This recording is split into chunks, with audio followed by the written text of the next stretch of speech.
the time. Be a better man. What does that mean? I mean, constant self-improvement. I mean, to go back what he was saying, I think like some of the feminist movement and some of the progressions that our women have had in society, they're the most educated. They have rising incomes. They have their own independence. So I think a lot of that left a void as far as men were concerned about what their place was. You know, because if you are being out earned, you know, by a woman, if they don't need you, like I Okay. feel like some of that had to do, like the divorce rate kind of is increasing because women don't have to stay for abuse or they're not, you know, they're not pigeonholed to men. Do you think women don't need men? No, no, I definitely do not. Okay. I think we need each other. I'm Renee Myatt, and welcome to another episode of For a Brother's Ear. Today we're going to be talking with some 35 to 45-year-olds, and we're going to get a sense of how they see the world and their role in it. Remember, I'm going to tell you this during the break, but remember to like and subscribe if you like what you're hearing. So before we get into the questions, I'm going to just have the two gentlemen introduce themselves and tell you a little bit about who they are. So I'm going to start to my right with Kareem. Good evening. Yeah, just talk to Oh, good evening. me. My name is Dr. Kareem Merrick. I'm a dentist. I'm from Washington, D.C. I graduated from Howard undergrad, Howard Dental School. I moved to New York in about 2011 to do my residency in Brooklyn. I've been here ever since. I feel like a New Yorker now, actually. Okay. I have, Welcome. thank you, thank you. I have two daughters. They're both New Yorkers. They're from the Bronx, What are their names? Lake and Wynn. Okay. How old Those are are they? 5 and 9. Oh, They're beautiful. actually here with us, you know. So Yeah, they're in that's the we're just studio audience. that we're hoping that they can just, you know, make me look good. But I you know, I have a family in New York. New York has become my home. You know, being a dentist in the city and serving the community with such a position that's a staple to the communities, it's been very much life changing for me to have a career in the city. So just being able to, I started off with ambulatory care, working as a director of clinics that serve the disenfranchised, the LGBTQ, the low income. Now I've transitioned to private practice. I work in the Bronx, Co-op City, Dental Smile Savers. So it's one of the first places I did a commercial. It's a lot of salesmanship and artistry and marketing Okay. as far as private practice is concerned. How long have you been working with them? I was working part time until I went. I committed to ambulatory clinical dentistry. I even served as the chief dental officer of health and hospitals. That's as far as I, you know, reached as far as ambulatory care. It actually taught me quite a bit, you know, because you have so many patients that need full mouth rehabilitation. They might have bipolar disorder, schizophrenia, you know. So if you can work through those appointments with those patients, Yes. you know, private practice seems a lot It easier. seems easier. Yeah. So it was just for me. My father did disaster relief. He was a ER doc. He's an ER doc. So like getting away from the patients and the most need was kind of challenging for me. And I always thought that it would be kind of difficult to become a salesman in a field like dentistry. Right. But it doesn't feel that way. I feel like I'm honest with my patients. I give them the best treatment, and it's just a new challenge, you know. I enjoy what I do. Okay. I am a divorcee, you know. So you know, raising two daughters in a single life, it's, you know, sometimes I'm just happy that, you know, they got 10 fingers, 10 toes when it's time to give them to, you know, their mom. But it's very rewarding. And So you're co-parenting, okay? yeah, co-parenting is going well. Okay. You know, and, you know, it took a little bit of time and communication to get there, but we're doing well now, you know, so. So I enjoy my time with the girls, and I'm in a good position as far as career. Okay. Excellent. All right, Van. Van Estrada. I'm 39. I am a first generation Brooklynite. Parents are from Nicaragua, which is in Central America, for some that don't know. I work at Chase Bank. I'm an associated banker. I also work in the community that I live in. So it's quite common to see folks as I'm walking or at the store or at the gym. But Right. I love what I do. I like to be of service to my community. So Okay. Now you have anyway, kids. I do. I have one boy, one son who's 4. Okay. That's my pride and joy. Okay. Okay. You know, and just being as attentive that I possibly could, and just seeing the world through his lens instead of mine, because you know, that's I feel that's how it should be. Okay. My job is just to guide and nurture and just steer, but to allow him to develop in whoever he's going to develop into. So Now, what does the world look like through a 4-year-old? everything, everything is curiosity. Everything is learning. So even everything is repetitive. So Okay. it's just, you know, don't do that. Don't touch that. You're gonna do it and touch it. Right. Gotcha. But it's one of the greatest feelings in the world. Absolutely. Wow. Okay. Now, you also play some extracurricular activities. I do. Uh-huh. I play baseball. So I've been playing baseball since high school. Played baseball at a collegiate level, D3 baseball. And then I partnered up with my college mates after, and we developed our own team into a league, and we've been playing since. And, you know, I just love the camaraderie of team and just having one goal, one mission, and doing all we can to achieve that. Wow, So, that's great. That's teamwork, great. teamwork. So you had a game this morning, I I understand. did have a game this morning, and I said, you know what, enough of the game. Let me rush over here. Yeah, that was nice. So given the world that we live in, my first question is, are we in a doom and gloom age, or are we in a boom and glow age?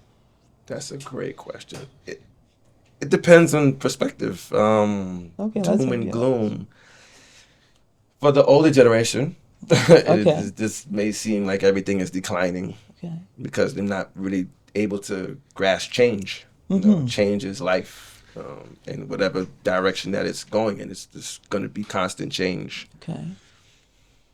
I do feel like we're getting a little lazier. Okay. Okay. How so? Lazy in what way? And we're just allowing everything to just do things for us. Can you give me an example? AI, like let's say all the AI apps, Chat, GBT, and whatever those. It doesn't allow us to really use our minds. Okay. We have something that's just doing it for us, I feel. Uh-huh. And it just makes us like, we can depend on it instead of doing the research, doing the studies, going out, experiencing. So I think that's what people say about the GPS. Like if you rely on the GPS, then your brain just gets used to the GPS, and right. it doesn't get used to challenging itself and trying to figure out where you're going, Yeah. even getting lost and figuring out how to get out of that. Yeah. Yeah. So do you use AI? Do either of you use AI? I mean, I think I might have to give in to the Chat GPT Okay. because I have a lot of friends who use it for, I mean, as a therapist, they use it for like a date idea for like refining their own bodies of work. Like it's really something that people become very dependent on. Like even looking at society, whether it's doom or gloom, I do think that we are going to start losing a lot of jobs due to technology advancing. I mean, you know, I've been in charge of the marketing for, you know, the practice, and I had this idea about like dentistry being in the last frontier of, you know, being replaced by robotics and technology, you know, and people are terrified of the dentist, as is human Right, beings, sure, you know, yeah. but if there was a robot that came in and was putting a needle in your face and like didn't have like the empathy or the pace that a human being has, I think Right. it'd be a horror film. Yeah. So if you're afraid of the dentist, you're Right. definitely going to be afraid of robo-dentists. Yeah, You know, robo-dentist. But you know, everywhere from like accounting to even like legal advice. Like Yeah. I think that there's so much information that AI is able to translate and digest and give to you in a very comprehensive way. Right. That there's going to be a lot of careers that are going to be challenged by this, and a lot of companies, whether it's, you know, you go to a Target, you go to Sam's Club, wherever, you know, you have the self checkout. Like, so, Yes. you know, we don't even have cashiers anymore. Right. They're going to have cars and trucks being able to be self-driving. So we're going to have like a shift in the opportunities that we're going to be able to, you know, have careers for our children, you know, and it's going to be very difficult trying to teach them which way to go because of how technology is starting to move in on, you know, on traditional jobs, you know. So everybody can't work in tech, you know, everybody can't work in certain fields.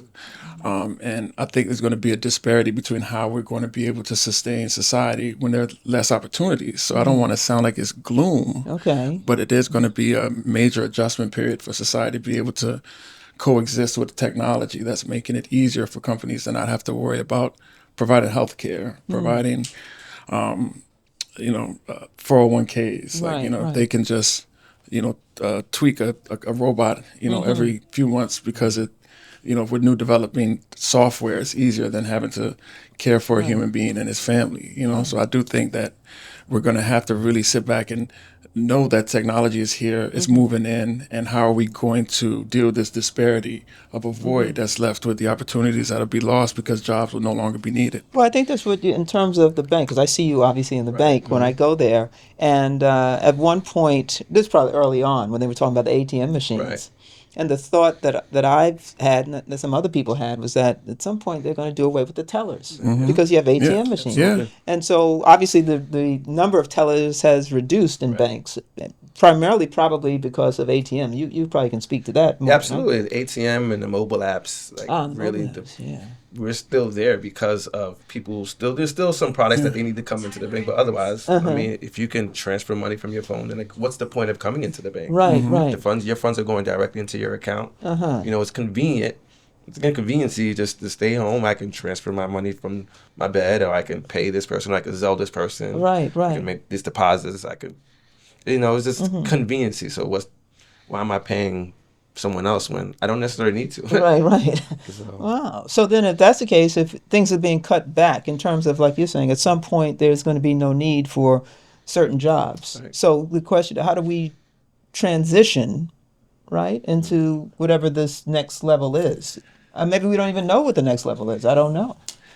The more I think about it, and it's like a curse word, and I don't want to say it out loud, but I think that there's probably going to come a time where the government might need to supplement society in order to have a living wage. And, that sounds like socialism, and it's a curse word in this country. Yes. But I think as you lose opportunity, you have to figure out how you're going to keep families afloat, and a lot of people are going to college and they're having these educational debts for careers that are no longer existing. Right, right. So it's going to have to be something that it seems like it's a crisis. And like I said, the bottom line of these companies are to try to save costs. And the best way to save costs is to give into the AI and give into technology. So, well, there may be another aspect, maybe trade organizations or trade vocations that will still be here, because you're always going to need a plumber, I think, Right. Yeah. electrician. I don't know if those can be replaced. Maybe I'm not on that level yet. I don't know if that can be replaced by AI, but you still need somebody to, kind of do those kinds of things. yeah. So, because they're saying, depending on the material that you read, there's been a reduction in those kinds of Yeah. vocations because it's hard to find a plumber, and those that you would kind of reach out to in the past are aging out. Right. Yeah. And maybe their children or their family members don't want to go into the same profession. So now finding a good plumber, a good mechanic, a Yeah. good, electrician. Maybe they'll build cars better so you won't need the mechanic. Maybe that's what you're talking about. Yeah. But there are other jobs that I think you're still going to need.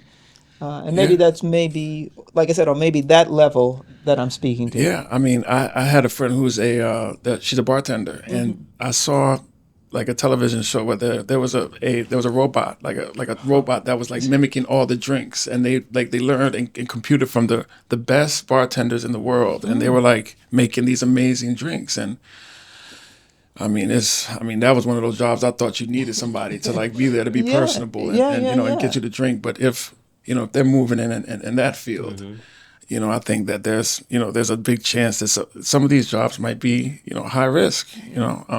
I promise you, I'm more positive than this. But I do think that it's one of my biggest concerns, especially being a father, trying to direct my girls into what they can do, what they can dream about. Right. And my youngest says she wants to be a dentist, and I mean, I think we got job security because of the horror film of the robot dentist. Right. But even then, I think that there'll come a time where people will be so used to, being in front of a computer or something automated that we'll lose the need for human interaction. Yeah, yeah.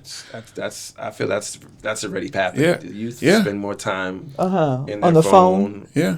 on the TV compared to going outside and playing in the park. That's what we used to do, Yeah. right? Right, and we had such large years of doing such a thing and Right, just being right. active in just the connection with one another, and then Yeah. but technology came in and it just just what quite a halt. Just stopped it. Right. But you guys must use social media though, right? Are you on Instagram and that sort of thing? I think we come from a generation where it's like a bully used to like slap the back of my head when I got a haircut. Okay. Now a bully can like be on the internet making you feel bad. I feel like that. If I could have had that bully, I would have taken that over the physical bully that I had to experience. But people have, social anxiety because they're not even used to having these interactions in person. Like, people have a hard time having conversations because they think about what they're going to say in the comment box. Right, that's right. So I think even as far as how children and teens in this age and era are communicating, it's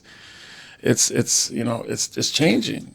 Yeah. And to follow up, I feel we're on the back end because we grew up in a time where there wasn't social media or it was in the very, very infant stages, and we were still, even if we had to court and talk to a lady, we had to physically talk to a girl. Well, that's interesting you say that, because there's like just in terms of dating, being social, you used to go to the clubs, right? You used to go to the club, you had to meet somebody, you had to engage them in conversation, and if you were successful or not, that depended on your conversation skills, right? Now you don't have to do that. You can swipe, I don't know what, left or right. I don't know. I wouldn't know, but that's what I hear. And but that's what those dating apps are. Yeah. But you're right. You don't have that interaction. You can't look at a person's eye and get a sense of their demeanor and body language and I don't know, just an intuition or something. You don't get that anymore. How do we? Like you said, you got kids. How do we teach them to do that? Should we be doing something with them now?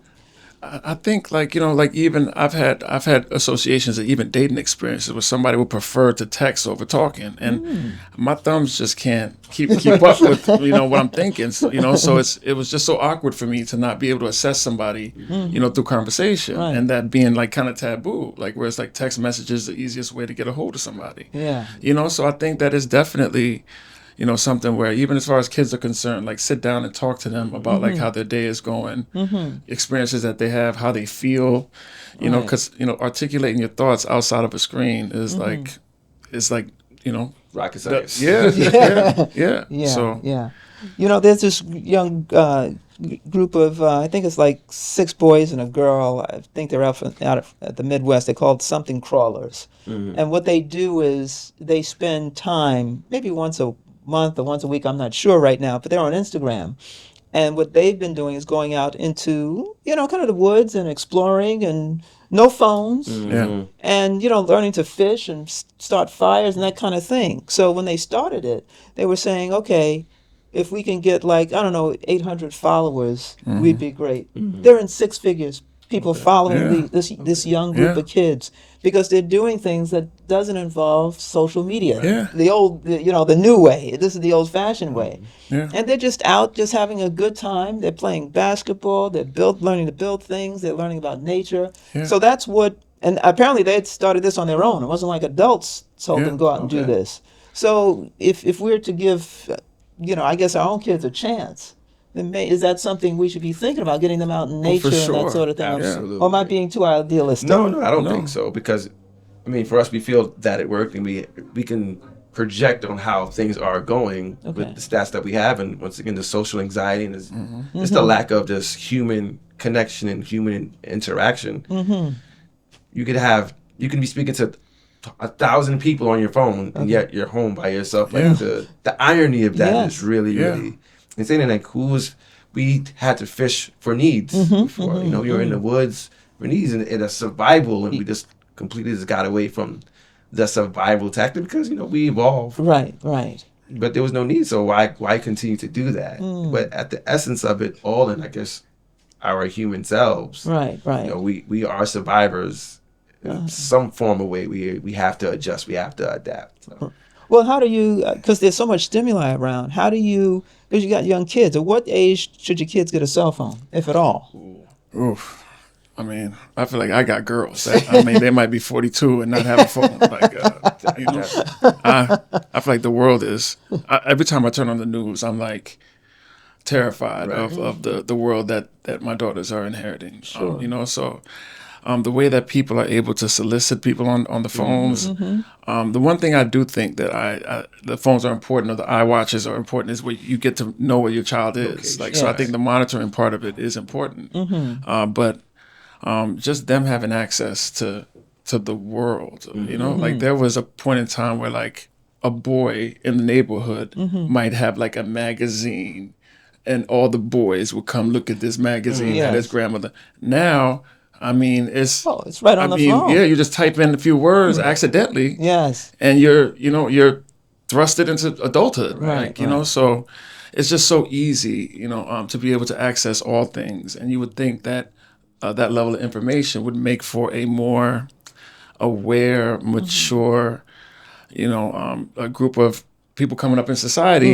And I'm not sure, because I think that there's also this like naiveness about like real interactions and safety and concerning things. You know, we used to go And what do you outside. think the naive part is about? The naivete is about? Well, I think it's absurd to me, you know, that my bully would lay hands on me, and he stayed back 3 grades, and I was like, you know, being hit by a bully. And now a child can really like take their own life because of what somebody said on the internet. Okay. Like, yes. you know, so if words can affect you to the point where you are considering your only livelihood, and that's what bullying is. Right. You know, it's almost like I don't understand how like the trauma of someone putting their hands on me is less impactful than someone saying words on the internet. So you think what adults are naive about the impact of bullying online? No, I'm saying that the naive to me might be like them not considering the impact that things that I don't understand have on children. You know, if somebody used words to me, you know, we would use words back. Like we called it joning. We would just fry you back. Like, you know, we talk about each other. So words had like very little impact to my generation, and this generation is catastrophic. Words are like huge. Yeah. I see. Yes. Yes. I want to stray away from the sensitivity, but it does appear like the generation got a lot more sensitive to words, exactly like you said, in regards to the cell phone. I mean, I didn't have my first cell phone until I was already in college, you know, and I guess my parents trusted that I was where I said I would need to be, and they can go 2-3 hours without hearing from me because that's just kind of how it was. Yeah. Right. I would, from taking the train to the city and back, Right. they didn't necessarily need to know where I was. Right. It was just the faith and the trust that they raised me enough to know I know where I'm going. I know how to protect myself. Okay. I know to be around proper environment. And if there was any level of urgency, that I would contact them. Right. So, I mean, like, has the world gotten any more crazier now than it was then? I really don't know. It's just all perspective. It truly, maybe it's just that we're just more exposed. So it's been there. But because of social media, we now see these things. They're more highlighted. Okay. So it's just, and then what? And then we become more fearful because we're more exposed to it. But but the things are happening. Right. Right. So I can imagine where you're kind of moving around in the world. You're a big guy. I mean, you're a guy first of all. Right. So someone's perception of needing to know where you are may be different from, let's say, when his girls, he's talking about they should be 42 when they get their first cell phone. So yeah, I mean, and even then they might be too young. Like Che from the Saturday Night Live, he had a comedy set where he was saying that like depression is like a white woman's diagnosis or disease, where it's the assumption that your life should be so good that you deserve to be depressed. And it was almost like, so then he made this mockery where he went as far back as slavery and started talking about people being in the field saying, you look kind of down today. Like some people, like it's almost like a luxury to have depression. So there is a machismo, like a numbness or like a kind of a condescending view that our generation has on mental illness. Because we didn't stop to like even think about stress. Like you had 6 jobs, and like stress was just something you didn't even consider to even say the word. And well, that's interesting. Is that in terms of your generation, but is it also in terms of being black people? Do we minimize or not talk about depression, even especially first generation, like foreigners, like people who have foreign parents? It's like, I mean, it's so silly to even consider saying the word mental health. Like it's like like it's taboo. It's almost like if you label it that and you go to get help, you're like a kook or like something's wrong with like you're crazy. Yes. So it's like almost a weakness to even acknowledge it. And we kind of had to grow past that because I mean we were stressed and we did have a lot of things that were eating away at us and our health and our hearts, that was in the form of manifestations of depression and anxiety and things like that. So it's not that it didn't have a place, but it's just hard for our generation to understand why everyone is depressed, or everyone seems to have anxiety, or everyone, like, the fact that it's been labeled, it should not be something that is a weakness. But our generation, just, we can't understand, why people would succumb to these labels, and it's just the way that we were raised. Right. And I think go ahead. No, I was going to say, to piggyback that, like, first generation, I'm a first generation Nicaraguan. So both my parents grew up, they came here through the war in Nicaragua. So they came to pretty much to survive.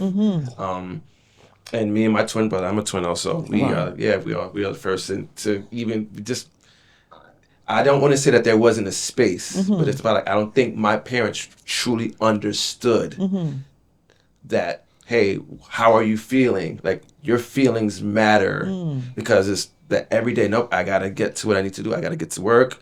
You need to be fed. You need to do your schoolwork. Right. They were focused in terms of what they had. I see. Because of your living needs to be more involved than our living. So we're trying to give you the best that we could, which they absolutely provided. And they did that. Right. But that aspect of, I may be feeling depressed. I don't even think I can say, oh, Mom, I'm feeling depressed. Why? How? How could you be feeling depressed? You're not working. You don't have a job. You don't have no kids. Right. That space for sure was, I don't think it was understood as it is now, and the importance of it. Well, you mentioned something, and tell me if it's inconsistent, but you mentioned something about today, these days, it being, where folks are too sensitive, or kids are too sensitive, or something like that. Is it, the phrase that, I like to use sometimes is that, everybody gets a trophy. So is that inconsistent with the, that we should have concern about mental health? Are those two different things? That's a good question. When I say too sensitive, it's because everything can't be a problem. And like how you feel like the trophy is like to be coddled, is like, you don't want to say you need tough skin, but you do want to say you just have to continue to experience. Like, life is not going to be easy. Life is not going to be given to you with sweets, and everything is going to be there is going to be hardships. That's just life. And you and you experience and you grow through your experiencing. But you can have the space to say, I'm not feeling well today. Okay. And just to have the emotional intelligence to be able to express how you feel. Okay. And then you just continue to grow from there. Okay, all right, that makes sense. What do you think, Corey? Yeah, I mean, so when I was in elementary school, I was like diagnosed with ADHD, and my mom is, a West Indian woman, and they were trying to like medicate me, and she wasn't having it. Like, so she just said that she was going to, like wear me out by, I was in a band, tennis, basketball, like, like she felt like just, or like swarming me with activity and learning. Was going to be able to kind of remedy this thing that they said I had. And it served as, a crutch, but it was something where it's just in her mind, there was nothing that couldn't be conquered through self, determination. And that is, like I said, it could be a positive thing. Like, we come from the generation where we had this almost delusional self-confidence, like Donald Trump self-confidence, it's delusional in the sense where you got to be okay when you're not, or you have to fight through things, or to be a man you have to be able to be hurt and not cry, so it had this false sense of pride, but it also was like hurting us, men had no place to go to be vulnerable, and it was weak to be able to speak on things that were real. Like, there's this meme where like things that men can't do, and it's like, it's crazy. Like, men can't. Like, I think they said men can't wave with two hands, or men can't, you can't bump a fridge closed with your hips. Like, it's ridiculous, but it's like there's these things that challenge manhood and masculinity that sometimes go too far, like where men are expected to only be angry or fine, like, nothing in between. So that brings up a question. What does it mean to be a man? Ooh, I mean, he's raising a man that's going to I be am raising a man. respectful So towards these daughters. Yeah. what it is to be a man? Yeah. We could say stereotypically, it's Okay. to be a leader, Okay. right? To be the one. I don't want to say making the decisions, but to be the spearhead of what's going to happen. To be the provider. All right. And for a lot of men, like that's all they know how to be is I got to be the leader, I got to be the provider. And as part of being a leader as a protector, would you also say that? Absolutely, Okay. being a protector. I have to protect this home by any means necessary. Okay. Right. And with that, may not have space for anything else. Okay. Because it's so strong in those roles. And it's to follow up with like what you said. That's it. You can't even do anything else with the meme that you said. Is like that's it. But being a man is more than being a man. We're also human beings with feelings, with emotions, and learning those emotions and having the space to and the emotional intelligence of what those emotions are and how they affect me. Okay. To be a better man also as well. So I hear that from time to time. Be a better man. What does that mean? I mean, constant self-improvement. I mean, to go back what he was saying, I think like some of the feminist movement and some of the progressions that our women have had in society, they're the most educated, they have rising incomes, they have their own independence. So I think a lot of that left a void as far as men were concerned about what their place was, you know, because if you are being out-earned, you know, by a woman, if they don't need you, like I feel like some of that had to do, like the divorce rate kind of is increasing because women don't have to stay for abuse or they're not, you know, they're not pigeonholed to men. Do you think women don't need men? No, I definitely do not. Oh, okay. I think we need each other. Okay, you know, so I definitely think that that'll never change. Okay. But I do think that women's independence and success has made men question, you know, what masculinity is supposed to look like. You know, I was watching a show where there was this man who was single and he was declaring what the gender role should be. Okay. And there was like a few married couples and they thought it was kind of laughable because it's like such a team effort that sometimes he might cook or sometimes like if if he's in law school, she might work. Okay. You know, but marriage is something that's like amorphous, where it's like it's engagement of two people trying to make this family work, and not like, you know, you cook, I provide. You know, it's a team effort. So it was almost laughable for the couples who were making it to listen to these people who were saying that they declared that these gender roles must be fit perfectly in order for them to be able to find a spouse that was suitable. Right. I got you. I mean, I'm divorced, so I mean, I'm not the expert on how to make the marriage work, you know, but I do know the things that I've learned from from my divorce and what to bring into, you know, another opportunity to get it right. And maybe what it was is that there was a different generation where the kind of roles that maybe somebody is speaking of, where, you know, when I used to visit my aunt and uncle, it was very clear. He said it. You know, his responsibility was everything outside the house, and her responsibility was everything inside the house. Yeah. So that meant cooking, cleaning, and his the mowing of the lawn, the fixing of the house, working. But even though both of them worked, but the reality is that those, you know, talking to my relatives, that those roles were not something that, at least back then, that women objected to. At least those women, they didn't object to it. It was something that fit. That's something that made the marriage work, and that was something that allowed the family to grow. Yeah. So those roles made sense for that time, I guess. Yeah. And it may make sense for this time too, if that is your preference. right. You know, If that's your preference, right? I remember my mom going Christmas. She got a bread maker for Christmas, and Now tell she everybody was what a like- bread maker is. They may like not know. a bread maker is, it's almost like an air fryer that makes bread. Okay, But she was so offended, like, you know, like she is not our chef. And I felt like there was this clash of like a traditional woman with a contemporary woman. Okay. And it was unsustainable. Like, she's a nurse, she works hard, she comes home and she's expected to do these traditional things with like still cook and clean. Right. And it's like, I mean, so she went on strike. It was the most flavorless, like coldest, you know, leftover pizza. Like, it was the worst time in the house. And we appreciated her for letting us recognize that she was doing more than even her traditional, you know, mother had done. Okay. You know, so for me, when it came to dating, I wasn't sure if my expectation should be someone who can cook and clean and do these things, especially if there's a 2-income household. 'Cause, Okay.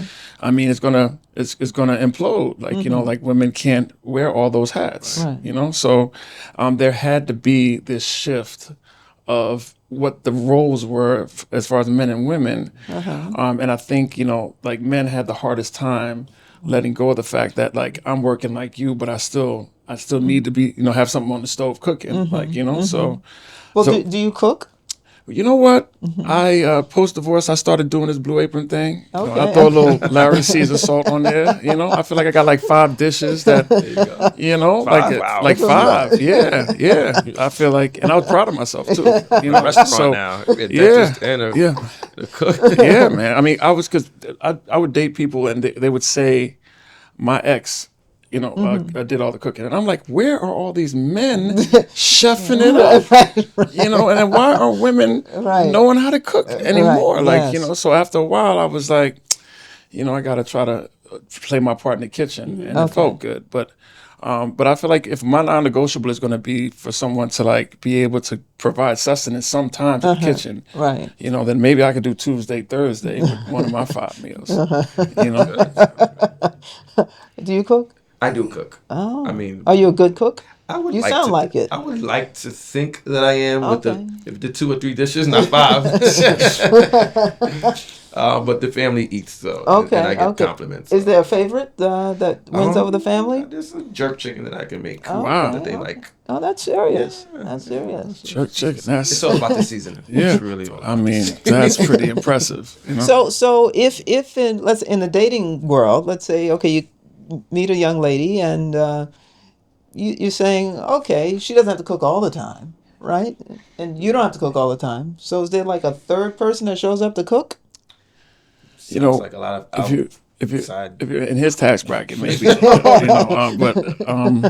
But I think that there could be like a compromise with certain days that you go out to eat, and then certain days you just cover the, like there's some people work nights, some people work days. Okay, So yes. it's like sometimes a man is just the one that's in charge. I have a friend, he went to dental school with me, and he was getting into it with his wife, and I heard him say, I made dinner this day, I made dinner that day, I did this, and I took care of the kids. I'm like, bro, don't let her talk to you like that, man. You're doing a lot. Like, Right. So I think, it's more like I said, a teamwork, Okay. because he also was being, like out earned by his I see. wife, so. Is that an issue though?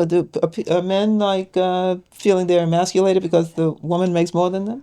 I would say for the older generation, it might, because that's not the norm. The men are the one who usually. Now that's the second time you use the older generation. So you got to give me a years. You got to give me the age group you're talking about. Let's say if you were born in 40s to the 80s. Okay, fine. right? That's the older generation. Yeah, Okay, yeah. I'll go with that. Okay. Yeah. So that generation, what about it now you're saying? Well, stereotypically, like Okay. what they're used to is I once see. again the man goes out and earns the money. Got it, and okay. The women, like you said, take care of the house. Those were Okay. the roles. But now things are changing, and the adjustment is just because it makes you could feel lesser than. So then, what am I doing? What am I bringing to the table? Okay. And also the shift on both sides. Okay. I can't speak for a woman. Okay, sure. But I can see how they're like, well, I'm making more money. Like, so what are you bringing to the table? I'm not gonna say I don't necessarily need you, but Okay. those needs aren't the same as before financially. Mm-hmm. I can go and I can eat.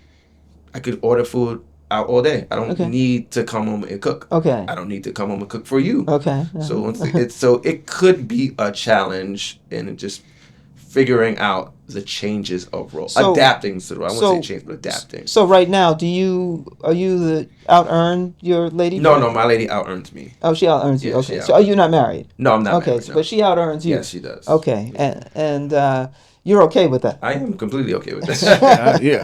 I like ASAP Rocky and Rihanna, Yeah. like Stedman. I bring joy, funny. I give foot rubs. There you go. I'm a good big Same spoon. here. Like Same this here. is not. This is not. You can bring intangibles. I mean, there are a lot of intangible things that women Yes. really do bring. So I feel like if I was out earned, like by the billions. Oh man, I'll be so funny, and man, I have all kinds of man. I'm 5 dishes, gonna be like 10. Slippers You are right know? there. As you Oh walk in. man, you know, back Water is rubs. running. Man, Bath, you need anything? You know, like kids know algebra and geometry, and all 32 teeth. Like That's true. yeah, That's Cavities. right. I'll be an excellent stay at home. I mean, I'm gonna make it like a science. Like it's gonna be. But but I do think that any man who's intimidated by a woman, especially if he has his own career Okay. and his own passion, Yes. if you're intimidated because a woman is so successful that she's out earning you, and you feel intimidated by that, I feel like that says something else. Like if you want somebody to, be beneath you and control them and have that kind of power over them, I think Okay. that's kind of weak. So Right. so my brother here got it. Like he's strong. That's why the jerk chicken tastes so good. Congratulations. Yes. This is a chicken. Throw the chicken right on the floor. No. Yeah. But Absolutely that actually takes me back when you talk about the older generation. I was being teasing you, but in the older generation, where the wife stayed at home, she was the one, like I said, responsible for the home, and she was also responsible for the children. And there's this old phrase, the hand that rocks the cradle rules the world. Right. Yeah. So she was the one providing guidance Yeah. and instruction. Like, if your father said something and you kind of annoyed you or pissed you off, mom would come in and make it all right. Right. She would go and say, "No, let's don't worry about it, talk to him." Right. But if you don't have that, if you don't have somebody, how do you handle that with two working parents where we've got to focus on the kids to make sure they're being guided properly and correctly? Like they have two working parents, so who do they come to? Who do they trust more? I mean, I don't know if this is a dynamic you guys are experiencing. So I grew up in mother, father in the house, and it was a full house. I am one of 4, but in the house it was 3, all boys. Okay. And my dad would go and work. My mom worked. My mom would be the first one home. She has to cook for all of us. She also taught us how to cook. And when it come to discipline, like serious discipline, Yes. it was dad. Okay. And sometimes he just did that with a look, but with that look, it was piercing and Yes.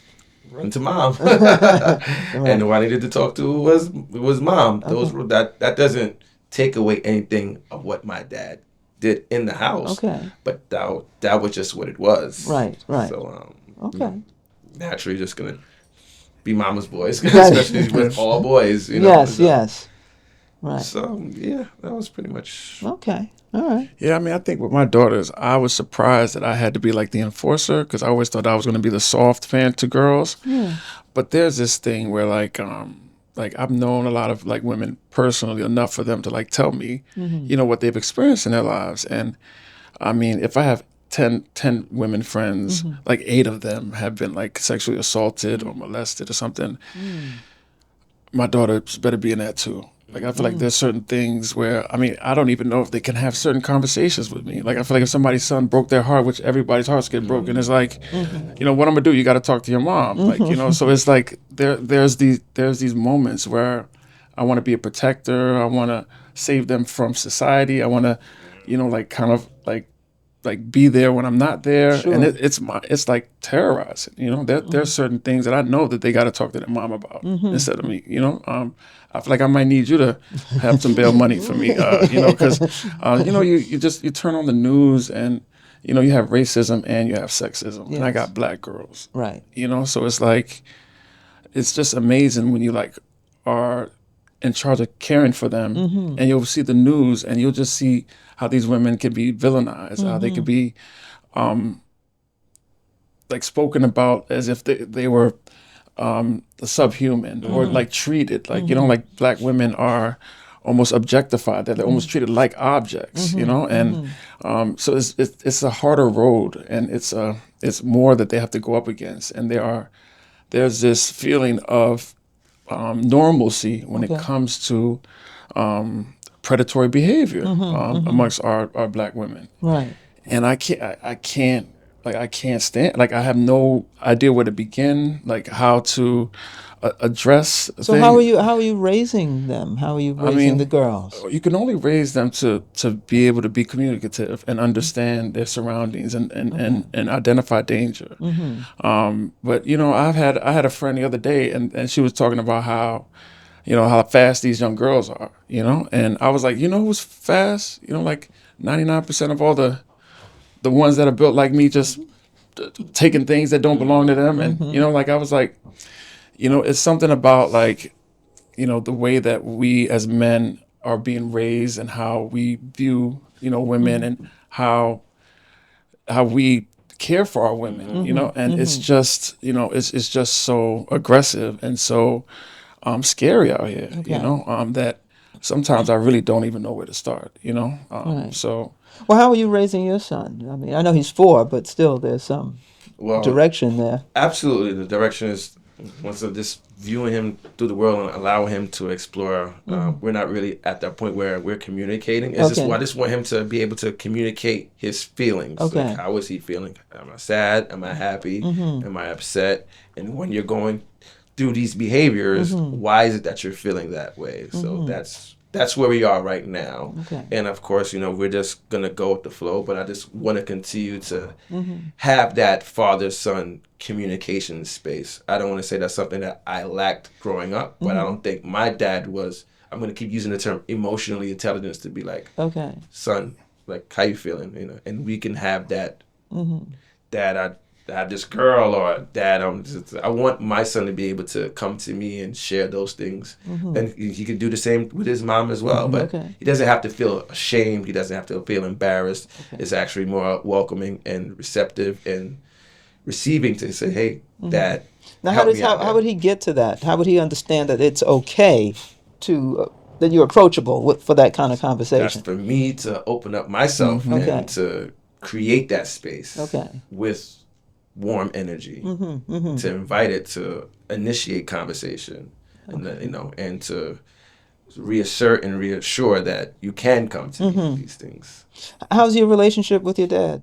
My relationship with my dad right now is very rocky, I Okay. would say. Okay. Was it rocky growing up as well, or it just now it's rocky? I would say it was what it was then. Okay. Of course, you know, that's my dad. I'm going to always love my dad. Sure. But I didn't have the space to say, hey, dad, Okay. I'm having a bad day. Okay. And, you know, it's of no fault to his own. As I got older and understood more of his background, it's more like, What is his I background? feel for you. What is his My background? dad? Yeah. My dad came to America in 1984. Okay. He followed my mom, who came. Uh-huh. And unfortunately for him, I want to say around, like, to say the 10th or 11th grade, his mom got really ill. So he then had to stop his education and tend to his mom full time. And, you know, he was the only boy, the youngest son of and other kids. But he then had to be a man. Sure. He just had to be a man and do it. So he's been stuck in that. I'm being a man and Provider, right, taken care of. exactly. Yeah. And Okay. now, you know, we 4 kids. I have to come to America. I have to adjust. I have to work. I have to provide, you know. So there was really, I don't think there was any space to do anything else because I just really didn't know to do anything else. Right. And so now your relationship with him, you say, is rocky. Why would you Yeah, that's describe more, it? it's more as we get older. I guess more so me wanting that, we're both men now. I'm not your child. Right, Like, yes. let's have those conversations. I want to know more about you. And it's just like, He's guarded. yeah, very, I see. very, very, I very, see. very, very. All right. All right. It may be painful. I don't know your dad, but it may be painful to kind of go down memory lane with your son. I could understand that. As I get older, I'm like, you know what? Yeah. That's not gonna stop the love Yes, that I have. I got that. I can love you strong from a distance, Sure. and I will always provide that olive branch when you're ready to have these conversations. It's always gonna be. I'll never close the door. Yeah. But I also have to continue. I have to live my life. That's so. true. Is he here in New York? No. He worked. Him and my mom moved back to Nicaragua. Oh, okay. How old are your parents? My mom is 78, and my dad is 6. He will be 69. Oh, she's married a younger guy. Yeah, that she did. Look at that. How's the relationship with your dad? You know, so I grew up with my being raised by my stepfather. Okay. And you know, he was very inspirational to me. Like he was in medicine. He's an ER doc. So I wanted to be like him. I think foreign-born parents sometimes, and not to paint them under the same brush, Sure. but they do have a hard time transitioning from like being parental to being like a friend or peer or colleague or mentor. Like, I think that once they go into parental mode, it's kind of hard for them to not be like that for whatever reason. Right. So, I think that with my parents, they had some issues adjusting as far as like the kids leaving and them trying to figure out what our relationship was going to be like afterwards. And it's just a unique way where they kind of are so honed into like being parental and raising kids that they don't know how to like come off that. But I mean, I love my parents. They had an opportunity to speak as a commencement speaker at Howard's Arts and Sciences graduation. Wow, And the first thing I pointed out was like just how much my parents meant to me, and how it was their style to challenge me in a way where they were like unimpressed. Like like no matter how hard I tried, it was like, you could have had 16 aces, or you could have, I got a 5 tardies if I got like a 4.0. Like it was like always this constant challenging as far as like being underwhelmed. Okay. And it kind of like helped me pursue making them proud of me. And it was always just kind of a tactic, so even with my girls, I kind of do the same thing. Do you? Like I kind of, Okay. like I kind of like in a healthy way. Okay, all Like right. like Explain to me how that you do it in a healthy way. So Lake, who's named after my grandparents, my mom's side of the family. Oh, that's a beautiful name. So Yeah. I explained to her because their mom always has the life vest on them, and I used to be a lifeguard, and they like have this misconception that they can swim because they always have these life vests on. So when got in the water, and she realized that it could like take her under, so she was so determined, to swim that like we worked all day, and every time I go to the pool, like so she's like really swimming better. But Lake is so tall, like she hasn't really been in that experience, so she doesn't understand. So I would tell Lake, like, do you know what lake means? And it's a body of water surrounded by land. So I made her learn what that was. So she can like learn that definition as something by heart, because like I said, she's on the spectrum, so just exercise her memory and vocabulary. But the point is like, a body of water, like you got water in your name, and your sister don't have anything but water in her name, and you letting her outswim you. Like, how you gonna let her outswim? Your name is water. Like, like that's crazy. Like, you're gonna let something that's in your name conquer you. So I kind of like bully them into in a healthy way. Like it challenges them. But it also like she's so proud that she knows the textbook, the dictionary, definition of her name. Yes. And so it's like just very creative ways to find them, motivation. And sometimes my mom would challenge me next to my brother, and it never did anything but like help me become better because, like Serena always wanted to beat Venus, until she did, So I feel like I adopted that, and I'm still trying to figure out if that's like The right way. the right way, but I just think, the fact that like she knows what her name means, and it's this exercise, and and I want them to survive in the water after what happened with Malcolm Jamal Warner. Sure, Like, so it's absolutely. like That was for me, it's horrible. like I kind of got to put a spark underneath them and me. Right. So it was just, so I think that they had these creative ways of challenging us, and I'm trying to tote that line. There's this whole movement, you probably know it because you have girls, called this Black Girl Magic. Is that something that you follow with the girls? Oh, I mean, I'm like obnoxiously like a feminist. Like when I had my second daughter, I had friends who were like, "Oh man, you got to try again for a boy," and I'm like, you're not gonna oh man my little girl, like she ain't like, what, when she get married she gonna give your son her last name, because Whitney Houston ain't never been nothing but so I got this thing about like how like women are qualified, Yes, women are yes. capable, and women are worthy. Yes. And it selfishly it just came about when I had 2 women. Okay, So I didn't really think of it in that dimension until I had the experience of like being having to protect these 2 girls. So But yeah, I definitely believe in black girl magic. It's like that's the only magic, really. So yeah. I got you. But that's how my mom was, and she was just a fighter. Like I said, had these like parental adjustments. Right. I never got a hug from her. Like like I graduated high school, middle school. And I'd be like, can I? I graduated from dental school. It was still just like a side hug. Like, they call me Dr. Such and Such, and I'm still getting the, the little side hug. I've been working so hard for this hug, So it's like, just know that it's their mechanism of survival, And if you can like understand that, and that might be responsible for some of your success, then it's easier to kind of like, try to understand where they were coming from, migrating here and, feeling like they had to challenge you in ways that would make you understand what they've been through. So your parents came from? My mom came from Antigua, and my dad is from Trinidad. I actually was born in Canada and then moved to D.C. When I was like 3 years old. Oh, wow. And my grandfather was the first ambassador of the U.S. from Antigua, so he was a lake. Oh, that's how you got that's the why name. yeah. Beautiful. So it's something that Washington D.C. and my heritage it plays a big part in who I am. Right. So now, just turning back a little more to New York City and politics. So we got this mayoral election coming, and there seems to be like this real, I want to say, youthful movement in support of Mandamni.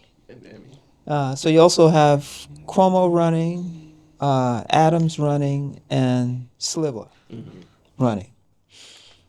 You guys have any thoughts about you part of this youth movement that's advancing Mandamni? I would say I am glad that the youth feel that they have a strong voice, as they should, because they are the ones who are being more affected than anybody else. The future is now. So they may be able to see, you know what, from what I know, what I maybe see, they may need changes in Adams. And the same with Cuomo. Only time can tell, but change is always going to be change. So. Okay. And so are you then part of the movement? Are you part of the I am an observer. An observer. I am an observer. Okay, all right. Am I part of the movement? So you're kind of the wait and see. Right, yeah. Wait and see movement. Okay, all right. I think that the same way that the country took a hard right, I think that the Democrats had tended to kind of remain moderate, and Biden was moderate, and a lot of our blue states were moderate, and I think like there's going to be a hard left that people are making, like on the left, like they're going to protest in the hard left the same way that there was a hard right, and and whether that is going to be something that helps or hurts, it's here. I do think that some of what he represents is definitely very far left. I do think personally that I'm a liberal, and I tend to want to, use government resources to kind of help improve the neighborhoods and give people who need, like childcare and things like that. Those things. As far as like this ideology that he might have that kind of challenges this Israel situation. Okay. I'm not necessarily going to comment on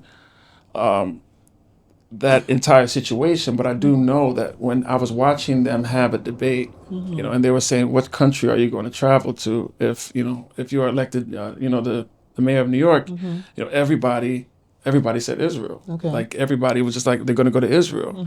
And he said that he had intended to just stay here and serve the people who are here. And even that was like considered to be like almost like anti-Semitic, because he said he wanted to stay in the city and he had no intention to like govern anywhere else or to kind of like brown nose or rub shoulders with anyone else. And I just, it made me take a step back and and try to understand, like, how did we end up in this position where we would almost, like, it's almost like an extension of America, our relationship with Israel, and it's almost like blasphemy in our country to consider not aiding Israel when we have a lot of things going on in our country that might need the same amount of attention and resources. Right. You know, so a part of me was just kind of taken aback by observing that and seeing how much this country outside of our own matters to our nation. And I mean, there are people who are senators who literally their objective is to fight and serve and provide, resources to Israel. And I don't think there's any other country that in this world that America is so in debt and loyal to, and the nature of that and the history of that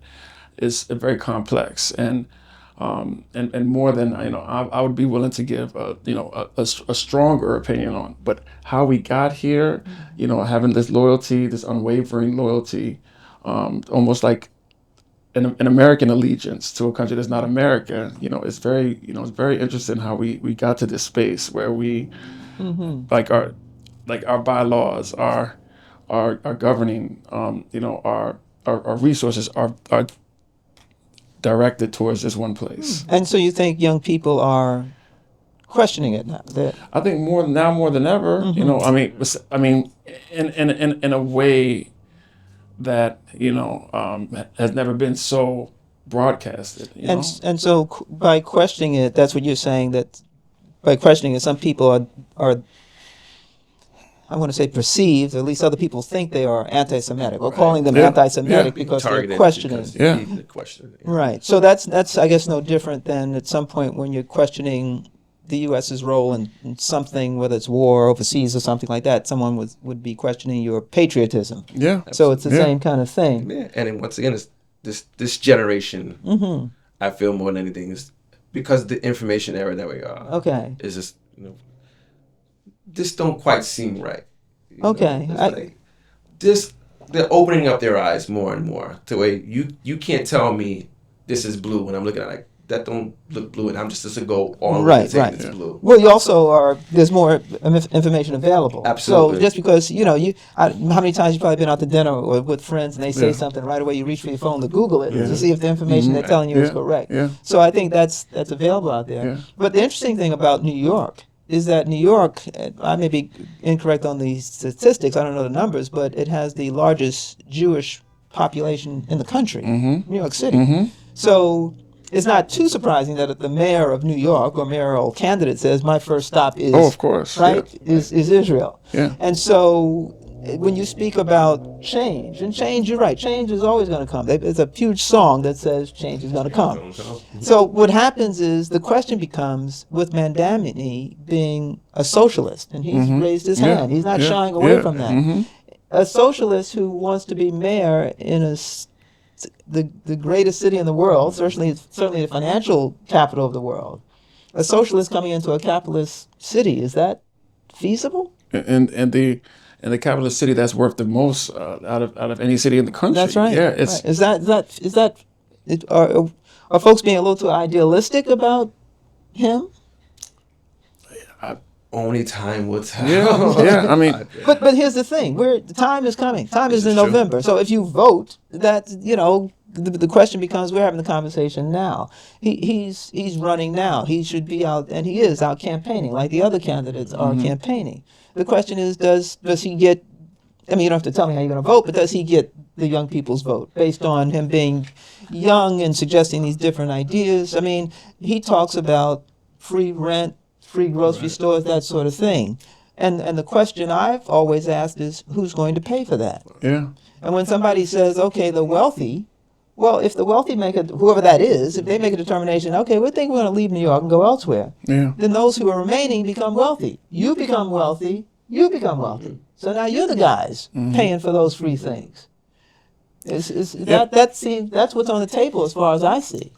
Yeah, I mean, so I have an example of like the mayor of Chicago. Okay. And the mayor of The current Chicago, mayor. the current mayor. Okay. He's a young guy. Like Yes. you said, there is a change of the guard where we want to see Yes. fresh faces, even youthful faces in these positions, especially because a lot of older politicians they've been in the game so long, Absolutely. they're corrupt.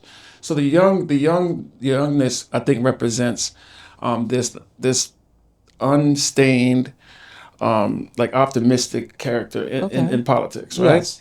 You put that aside, but like the mayor of Chicago has been able to like really decrease crime, like none other.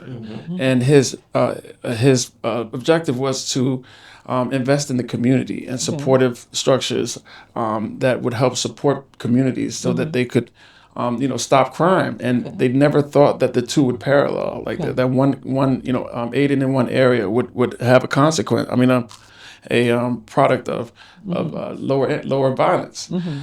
So I think it's one of those things where we're skeptical.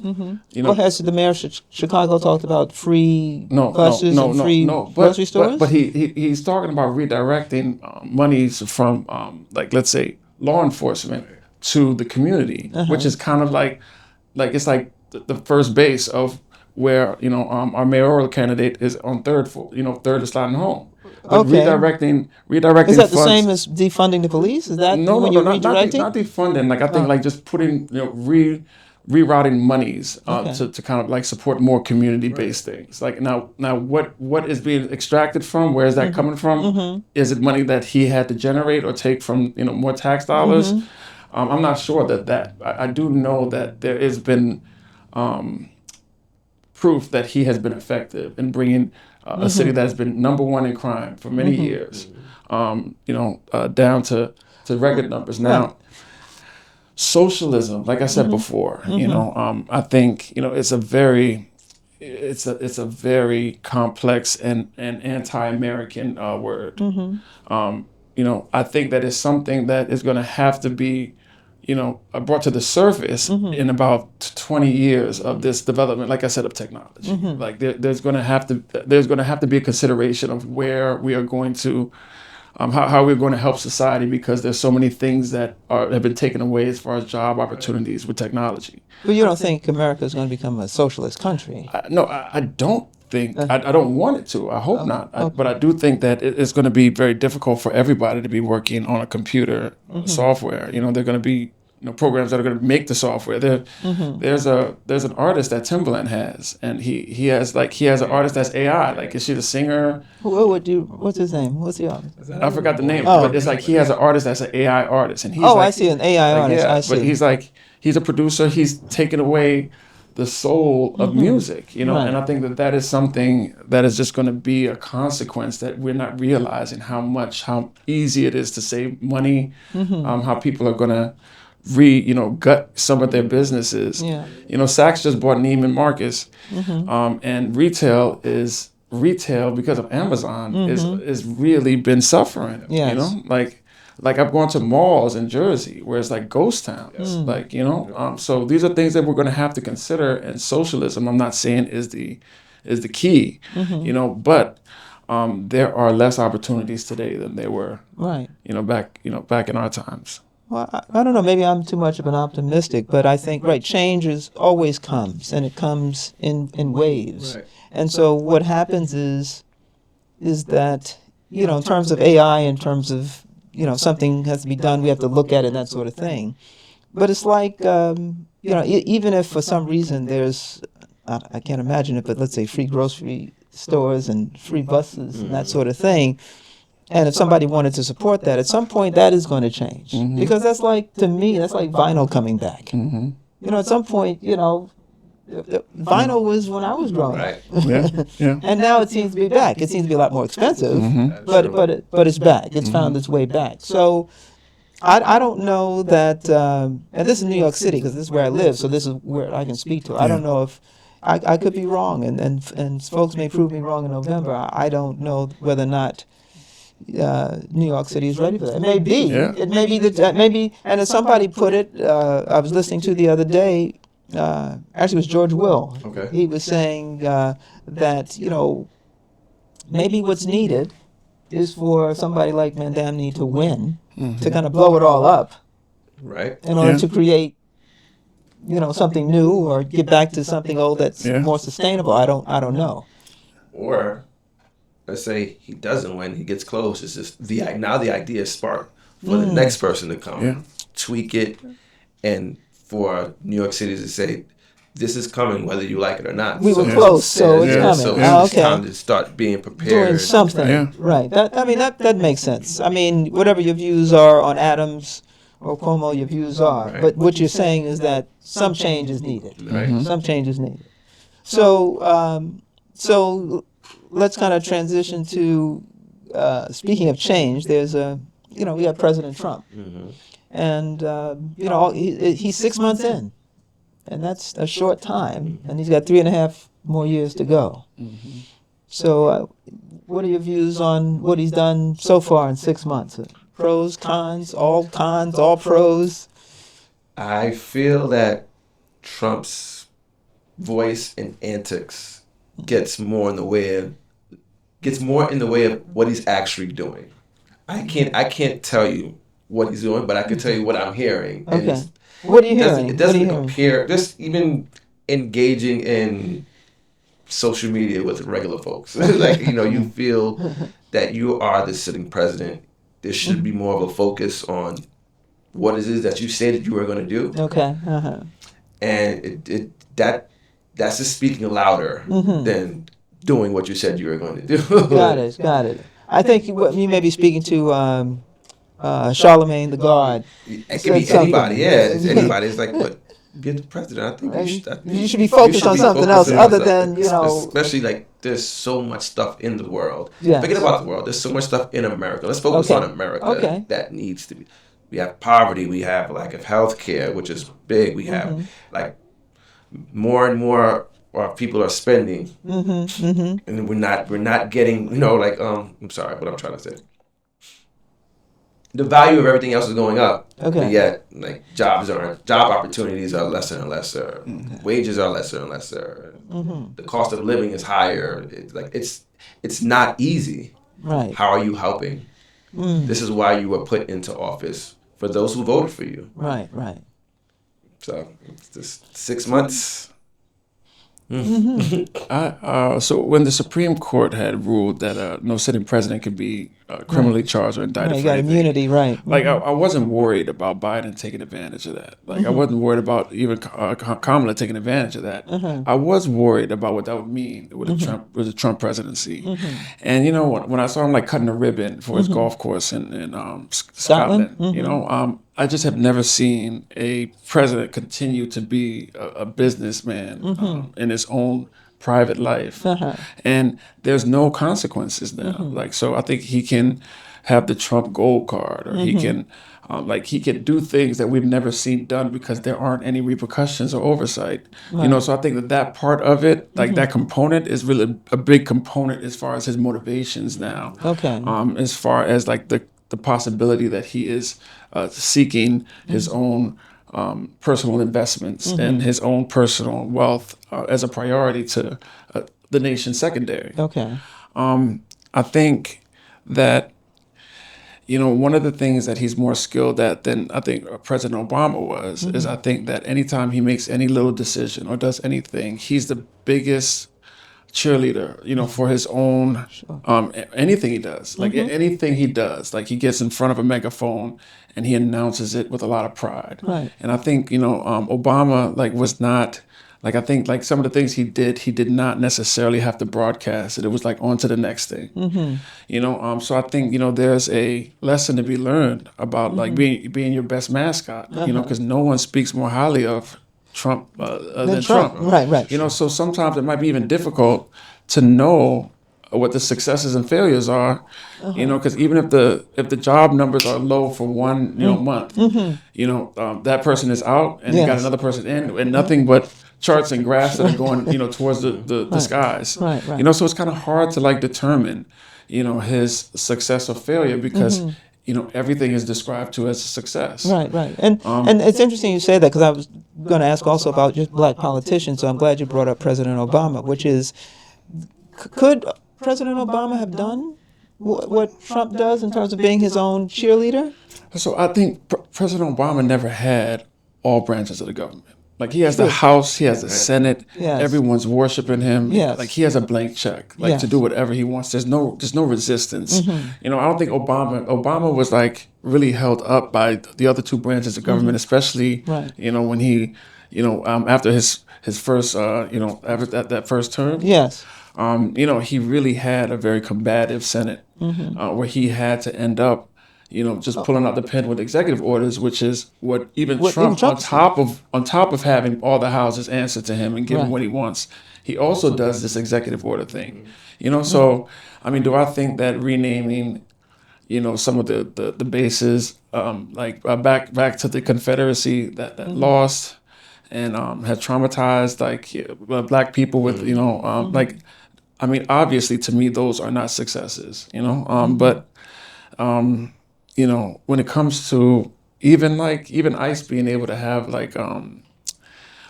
tuition forgiveness, ICE? ICE, if you Okay. join ICE, the tuition forgiveness. Oh, And this yes. is something that Democrats, and the students who voted for Democrats have been asking for, and he's providing it as far as you being able to follow suit with, what he's trying to do as far as immigration. So.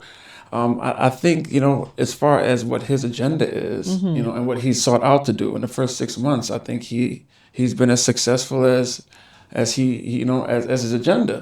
Now, do I think it's making certain people suffer? Do I think that, there's a certain amount of distrust that's being built?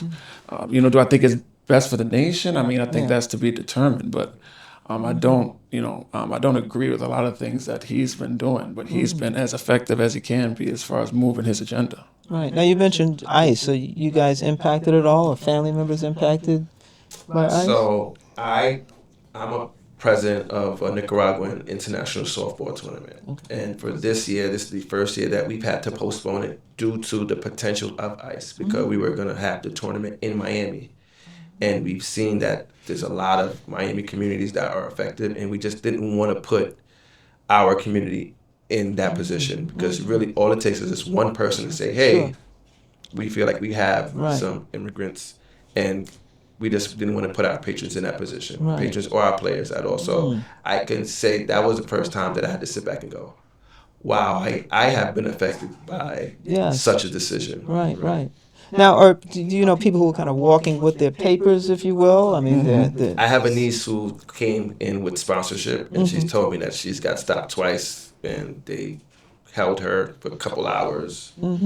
She was fortunate that she had all the documentation that she needed, but needless to say, she's been stopped. She had to go through that trauma, unfortunately, and that fear of maybe this doesn't even matter. We've taken you, and you gotta go back. So, is she a citizen? no, she's not a citizen. She came on work visa for 2 years. Okay, I see. But once again, for some people, that doesn't even matter. That's right.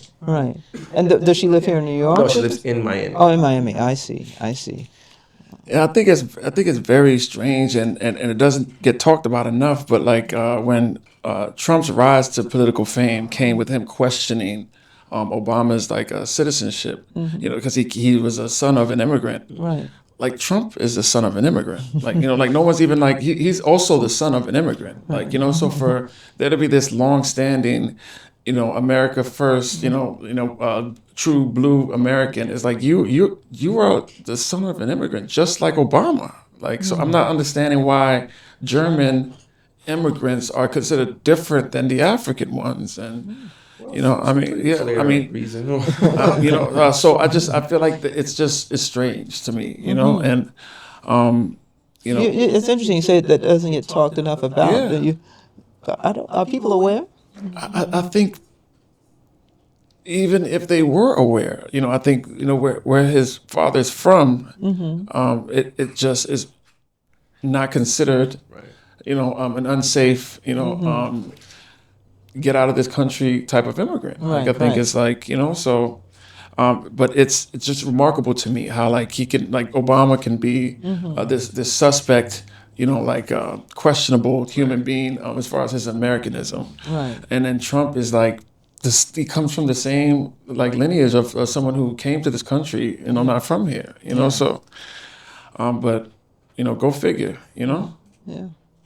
All right. Well, listen. This may be a perfect time to take a break. So just ask the audience to hang out with us a little bit. We're going to take a break for 5 or 10 minutes.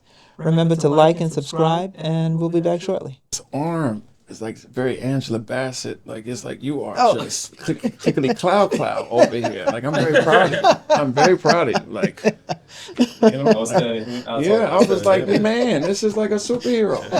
You know, yeah, I was Thank like, you. man. All the bags up stairs. One trip too. Oh, yeah. I'm like, My look at bags. this. Yeah, y'all better to find All inspiration. depressed a couple Like, yeah. times. That's nice. Yeah, I was but whatever the thing came off, and I was like, you know, like my lawyer. Like, That's very nice. Okay, good. So, welcome back to our episode of Four Brothers Ear. We're joined here today by Dr. Kareem Merrick and Van Estrada, I'm sorry. And so I do want to always remind you to like and subscribe. We're going to pick up the conversation where we left off. So now I want to segue into more racial, if you will, topics. So have either of you been stopped by the police? I have. How many times? Well, more than once? Yes, I have. More than 5? No. Okay. How long ago? One maybe was about 2 years ago. Okay. What were the circumstances? They said I was swerving in and out of the lanes. On a highway or Yeah, on the highway. Uh-huh. Yeah. And And was they that stopped me? was that true? No, not. I didn't feel that way. Right. Okay. And so they stopped you, and what was the experience like? Yeah, I pulled. They stopped me right as I got to my house. Oh. It took me out of the car. They took you out of the car? No, they didn't. They Oh. asked for me to come out of the Okay. car. And you complied? I did. There was no reason for me Okay. to not, and it just doesn't make any sense not to comply. Okay. Uh-huh. Allowed me to do a breathalyzer and do the walk, and they seen that I completed everything that I needed to complete. And then I got home and I slept. But then it took me maybe the next day to really process, like, why? It was just like, why? Why did they feel the need to do that? And I don't want to say subject me, but to feel that Okay. they needed to have me do that test. And what was the reasoning? Just the thoughts of things could have gone left. I had my family in the car. Oh, so you were in the car by yourself? No, I wasn't in the car by myself. Oh, you wasn't? I wasn't. No, I was in Oh. the car. I was in the car with my family. Okay. Yeah. Uh-huh. So it was it was emotionally charged, I would say, after I processed everything. It was like, I don't feel like that experience at the time was cool. And was that the first time? No, the Oh. first time was I would say when I was in school in upstate New York. Definitely a predominantly white neighborhood. Sure. I wasn't a driver, actually. Oh. I had a friend that decided she wanted to take us to the grocery store because the grocery store was like 8 miles away and neither of us drove. Okay. I was myself. It was a couple of other colleagues in the back. She happened to be a white girl. Okay. Pulled her over, took her out of the car, and questioned her on why she had so many black people in her car. Is that right? Yeah. And it was just like, oh, so that's how that feels. You know, I never experienced it. I gotcha. I didn't have a reason to feel any other way, but it wasn't the most pleasant, I would say. Like, How'd the girl feel? Did she share? she did. She said she was a little offended because she knew what her intentions was. Like, she Right. was really just helping us, Going to the grocery store. just helping struggling college kids get food. Yeah. Oh. So that's why she felt the need to come back and share with us. Like, I appreciate that. Just Okay. So this time you're talking about with your family in the car, you process it some days later in terms of there's an emotional reaction, I guess, at that point Absolutely. about the whole experience. Right. And so when they're pulling you over, I mean, were you feeling a particular way? No, I was feeling as calm and cool as I could be under Okay. the circumstances because I don't want to give any other reason not to. Okay. I don't want to give a reason for them to suspect anything. Got it. Or to be reacting instead of being logical. Okay, right. Okay. Uh-huh. So Okay. just once again compliant. My license, put it out. That I have to hold my hands on the steering wheel and Now, did roll my somebody window teach you down. that? Or? That's just what I've observed, really. No one has taught me that. I just observe, like, you know what, that makes the most sense. So they pull you over, you put the car in park, you roll Yep. your window down, you put your license on the dashboard. Yeah, it was, I didn't want to give any reason.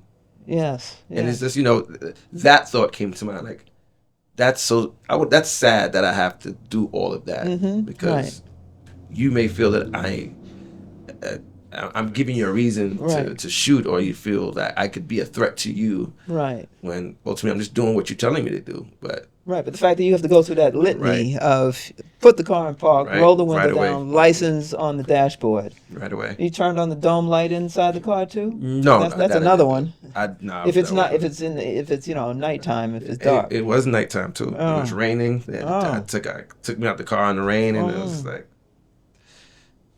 I'm home already. Like, I get out, I can walk down the stairs, and I'm in my house. What'd your family say? Because they were in the car. Well, my son, he was asleep, fortunately, at the time. My lady, anxiety was a lot for her. So when we got in, she just went to bed because she was scared. Like, if they take me away, like, then what? If anything else, then what? That's how she was able to respond. I see. It was just, I'm just going to go to bed because this is a lot for me. Right. She was imagining. She was imagining all the way left. Worst case scenario, and I have to, in the moment, I have to be as cool and secure, and I have to be this person that. I mean, I know I didn't do anything wrong. Sure. Just, that's not my determination at this point, unfortunately. So. Oh, you're a very logical person. I try to be. Wow. Any experiences? So when I had moved to New York, right before they had legalized marijuana, it was I was going around a corner, and I guess there were a group of guys smoking, and the police came and they picked up a roach off the floor, and they accused me of smoking it and throwing it away. And the officer who was like leading the brigade, like, he was white.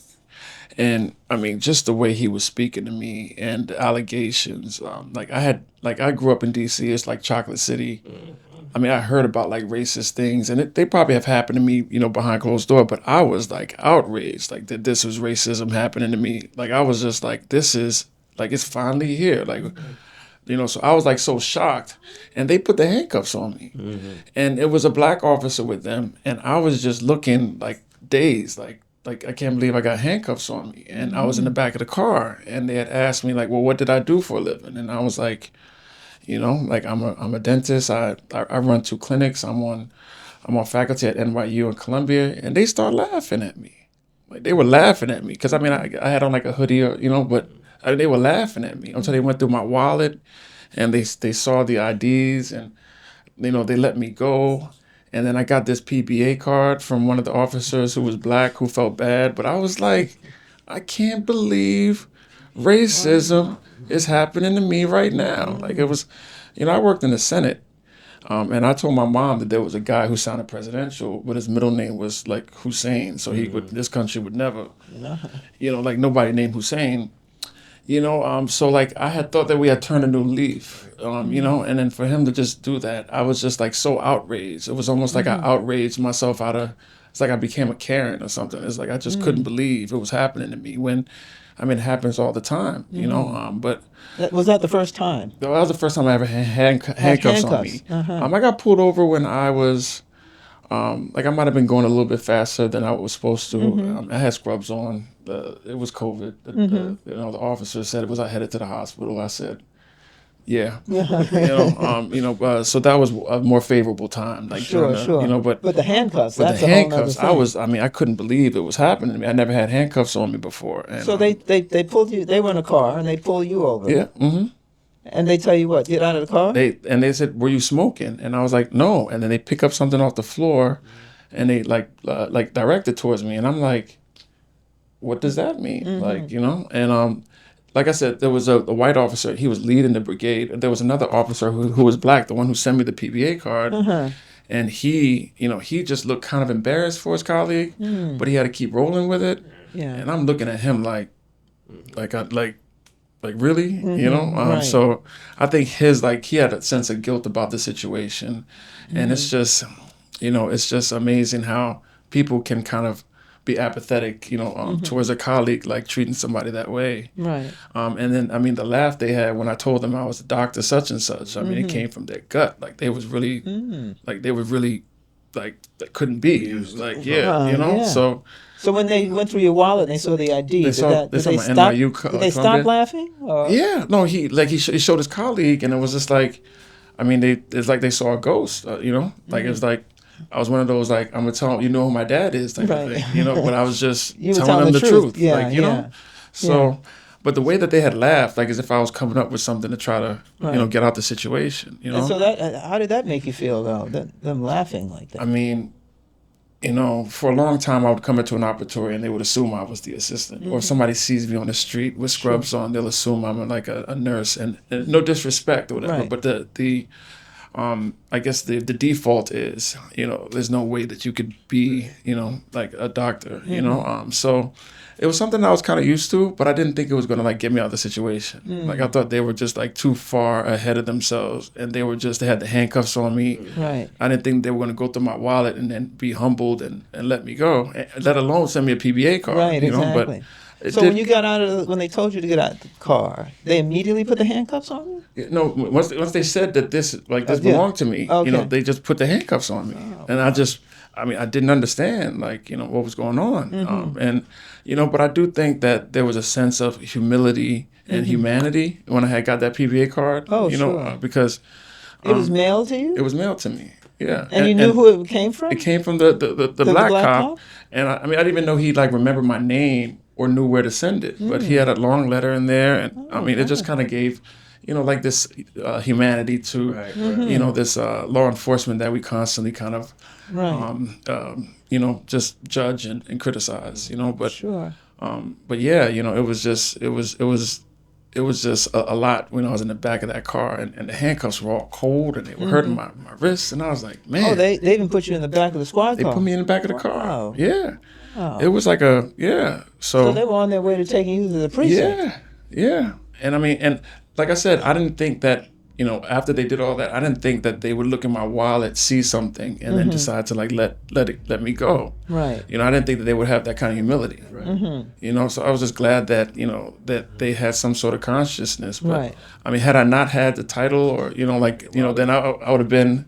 Right. Because you said you were dressed in a hoodie. I had a hoodie, yeah. Right. Yeah, so, and my name is Kareem, so it's like, I think Kareem is one of the top 10 most incarcerated names in the country. You may be right. Yeah, so, I go on a job interview, when you see Kareem on the resume, it's like, we got Jamal, like, do we want any more Black Lives Matter up in here? Like, so it's a very discriminating name, so that's why I named my daughters Lake and Wynn. It's kind of like doesn't have a gender or race. Yes. My mom was Mary, so they're going to name their children Muhammad if the cycle continues. But I definitely felt like there was a moment of grace that the police had, and I did appreciate that. Because sometimes they just go too far to reel it in. One of the topics we talked about, which is the same topic, when I had the other age group on here, the gentlemen who were between the ages of 45 and 55. And one of the participants was retired NYPD. And we had a very lively discussion. So if you go back and see that episode, you'll see that particular segment.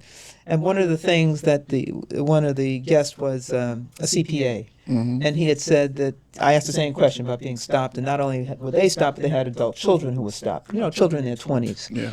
And the CPA, the gentleman Thomas, said, he's talking to the cop who's a retired cop, and he says, can't you isn't there a nicer way or different way to stop brothers? Yeah.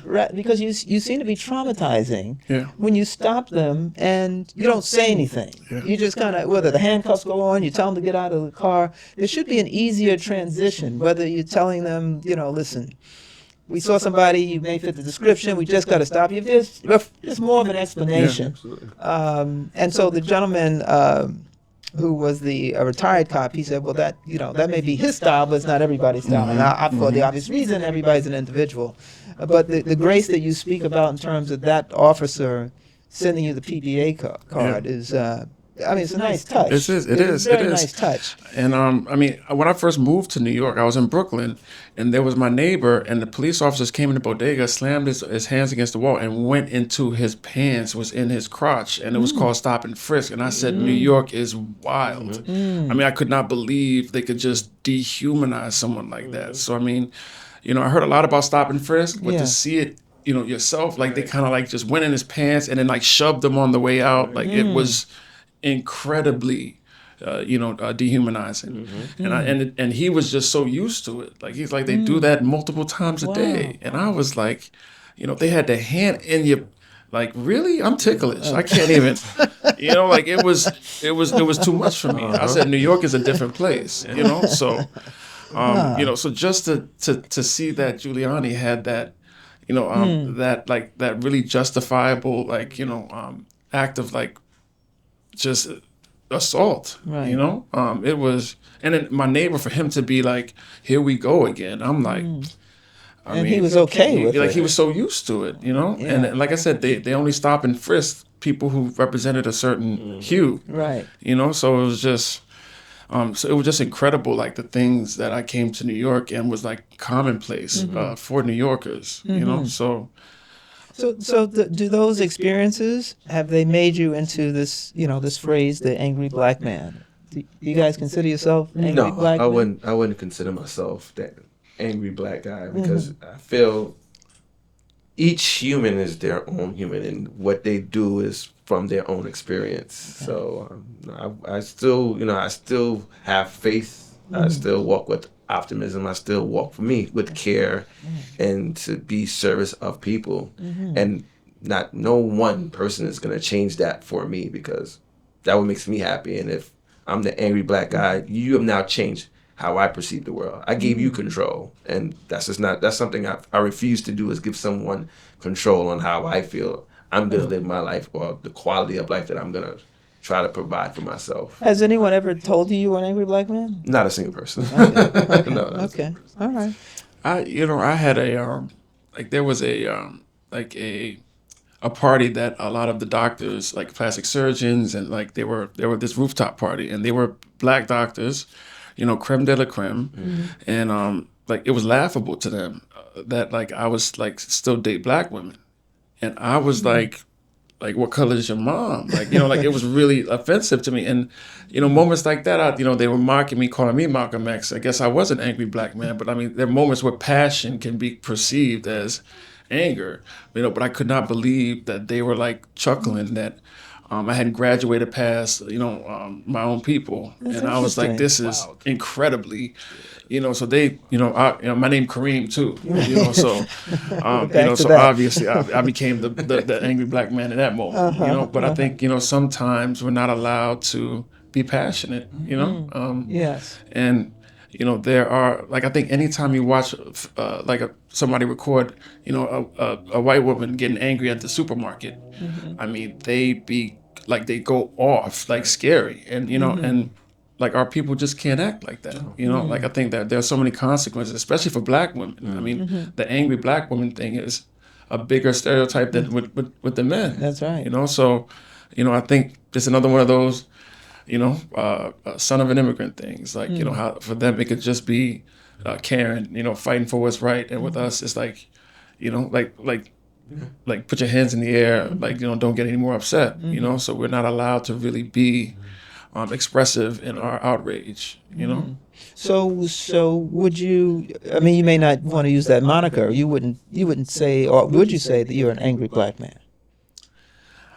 I don't think I'm any more angry than any other, race of people. Okay. Like, I think, if the Uber Eats guys delivers your food and the sodas all over the donuts, like, I think my reaction is going to be the same as, Sure. Zach, next door, but I do think that it is something that it seems more intimidating. Like, it seems, it does. Like if a black man is like upset, everybody's a little bit more fearful, right. So. Right, because you can be in a room, a board meeting or something like that. I mean, how tall are you? 6'3". Okay, and how tall are you? 5'11". Okay, so you're tall men. Yeah. So if you're in a conference room or amongst colleagues who are, it's diversity nowadays. Everybody's not all black, so you got a mixture of blacks and whites. And you're in there and you're passionately delivering your presentation or whatever it is. Depending on how passionately you deliver it, some may perceive it's the angry black guy. Right. Could be a little And his name is Kareem. I mean, but there's also code switching. Like, so when you're in certain audiences, you add a little bit of higher octave to your voice, you use different adjectives and nouns, make people feel a little, more Will Smith comfortable, so there's like a code switching that we do, that we've learned to do in order to make other people feel comfortable. I like that, code switching. Yeah. Is that what they call it? Yeah. It's a method of survival. Oh, yeah. Like if there's like a pleasant, a God-fearing man, good citizen, and then there's like the ratchet party animal. Like when that cop pulled him over, he was number one. Like he was on that mild-mannered, good citizen code switch. Wow, that's really interesting. Yeah. Yeah, I didn't have the space to be the angry black guy in that moment, because I don't think that would have served me well. Well, it wouldn't have. Exactly. No, I mean there are two things you learn from watching the movie with Denzel Washington, Training Day. Yeah. You either want to go home, or you want to go to jail. Mm-hmm. Seems too simple, but straightforward Yeah. points. So there's been talk. Both of you guys live in New York. There's been talk about a housing crisis in terms of there's not enough affordable housing. Are you guys experiencing that, or have you, or know people who have? No, I have not experienced that. I say I'm fortunate that I'm in a co-op. Mortgage. Okay. Everything is. So you own your own Correct. place. Okay. All right. So you don't know any family members who are experiencing this housing crisis that they're talking about? No, unfortunately. Okay. Well, fortunately, I would say. I don't. Fortunately, I do not know anyone experiencing that. But it is happening. It is real, and I just can't imagine like where do I get shelter? Okay. Because of this crisis right now. Not enough affordable Not enough housing. affordable. Exactly. So, all right, because depending on where you want to live, it is hugely expensive. Are you having that experience or no? I mean, I think when you look at how much like rent costs in this city, it's the most expensive city maybe in the world. So the median salary, or what it takes to make it here is sometimes outrageous. Like so it's like even if that mayor does get elected, there are some people who have a lot of incentive to leave because of the work they do and how much it costs to live in this city that we love so much, because we pay the price to be here. Right. But there's definitely a affordability issue in the city. Do you own or you rent? I rent. Okay. Yeah. And so, I mean, because you said it, which is this is not only the greatest city in the world, probably the most expensive city to live in. Yeah. But when you live in the greatest city in the world and it's expensive, is that to be expected? Right? Do you expect things to be cheaper? Why? And if so, why is that an expectation? I don't want to say there's expectation of things being cheaper. Okay. But, for example, I know my parents' rent was about $700 in 1997. Okay. This apartment. Yes. The rent right now for that same apartment is $3,000. How? And it's the same space and nothing has changed. Okay. So there lies the problem. It's like not only did you double, you triple the amount for the same space. You didn't add any more incentive to the space where someone could live in. Okay. You just it doesn't make it any easier to then. Right. So from 1999. This is 1997. 1997. So there's an expectation that things would go up, Absolutely, right? but, Prices would go up. Yes. Even, homes. When your grandparents talked about buying their home, it was like $14,000, $25,000. Now it's like worth $1 million. Right. So things do go up. Absolutely, but with the cost of living is going up. Yes. I mentioned before. Right, However, salaries aren't really going up to meet the cost of living to be able to, I wouldn't say sustain a more comfortable way of living. Right. Well, it also may depend on the type of work you do. This is true. Right? Yeah. Because, granted, the minimum wage in New York, and I think now is $16.50. Right. And so what happens is, there was a time when the minimum wage was in the single digits, right? $6, $7. That's right, exactly. So things go up, minimum wage goes up. But you're right. I mean, that's the minimum wage. But so obviously, one can only rent or buy, within Your means. your means, right? Yeah, I mean, I think living in New York, the people who live here definitely believe that this is the greatest city in the world. Especially like because of the cost of the city. Whenever the Knicks win any game, I feel like this city is. I mean, there was a naked man running on my block when they just won game 2. Not too of much the of my second Knicks. round. Not Like too it's much like of my Knicks right so now. there is a lot of pride in this city that I've This is never true. seen anywhere This before. is true. So for people to pay the prices and work as hard to live here, Yes. that's a testament to how much they love the city. Right. But it's like gentrification is as successful as it is because people can't afford to live in these spaces anymore. I have a colleague and they run a nonprofit, and they were talking about building equity versus building back the community. And sometimes when people build the equity for their family, they feel like that's enough to give the community of their family. When in actuality, it's just we're not really we've been very self-seeking regarding real estate and the city that we live in. So, but I just don't know how sustainable it is because everybody who lives in the city can't be make 6 figures. So there has to be some sort of cap. Right. Well, I may be talking out of school and probably because I'm older, which is, there was a time when you wanted to rent in the city. New York City has 5 boroughs, but you wanted to rent, and you would go and you would find a place that you could afford. Yeah. And so if that is the issue, which is no one or very few can find something that they can afford, which that seems to be what they're saying. And that's why there's a need, each mayoral candidate wants to talk about, building 500,000 new affordable homes, that sort of thing, to make it more affordable. I guess the question becomes, there was a time in my generation where, okay, you couldn't afford to live here, then you had to go and find someplace else cheaper. If the argument is being made that, well, we can't, there's no other place cheaper, then is that what folks are talking about, that there's no place that's cheaper? Well, with New York City being, we say, one of the greatest cities in America, we're also one of the most crowded cities. So that's also a problem in itself. There is where to, where can we find somewhere to stay? I see. Okay. So you mean in terms of if it's not in Manhattan you're talking about? Yeah, then you got the other boroughs, you have right? Any borough. Okay. Brooklyn, I feel it's just crowded. It's crowded. It I is see. crowded. Okay. And New York is the dog capital of the world, which is the dog capital of the world being in this city is When you say ridiculous. the dog? There's more dogs in New York City than any other city in the world.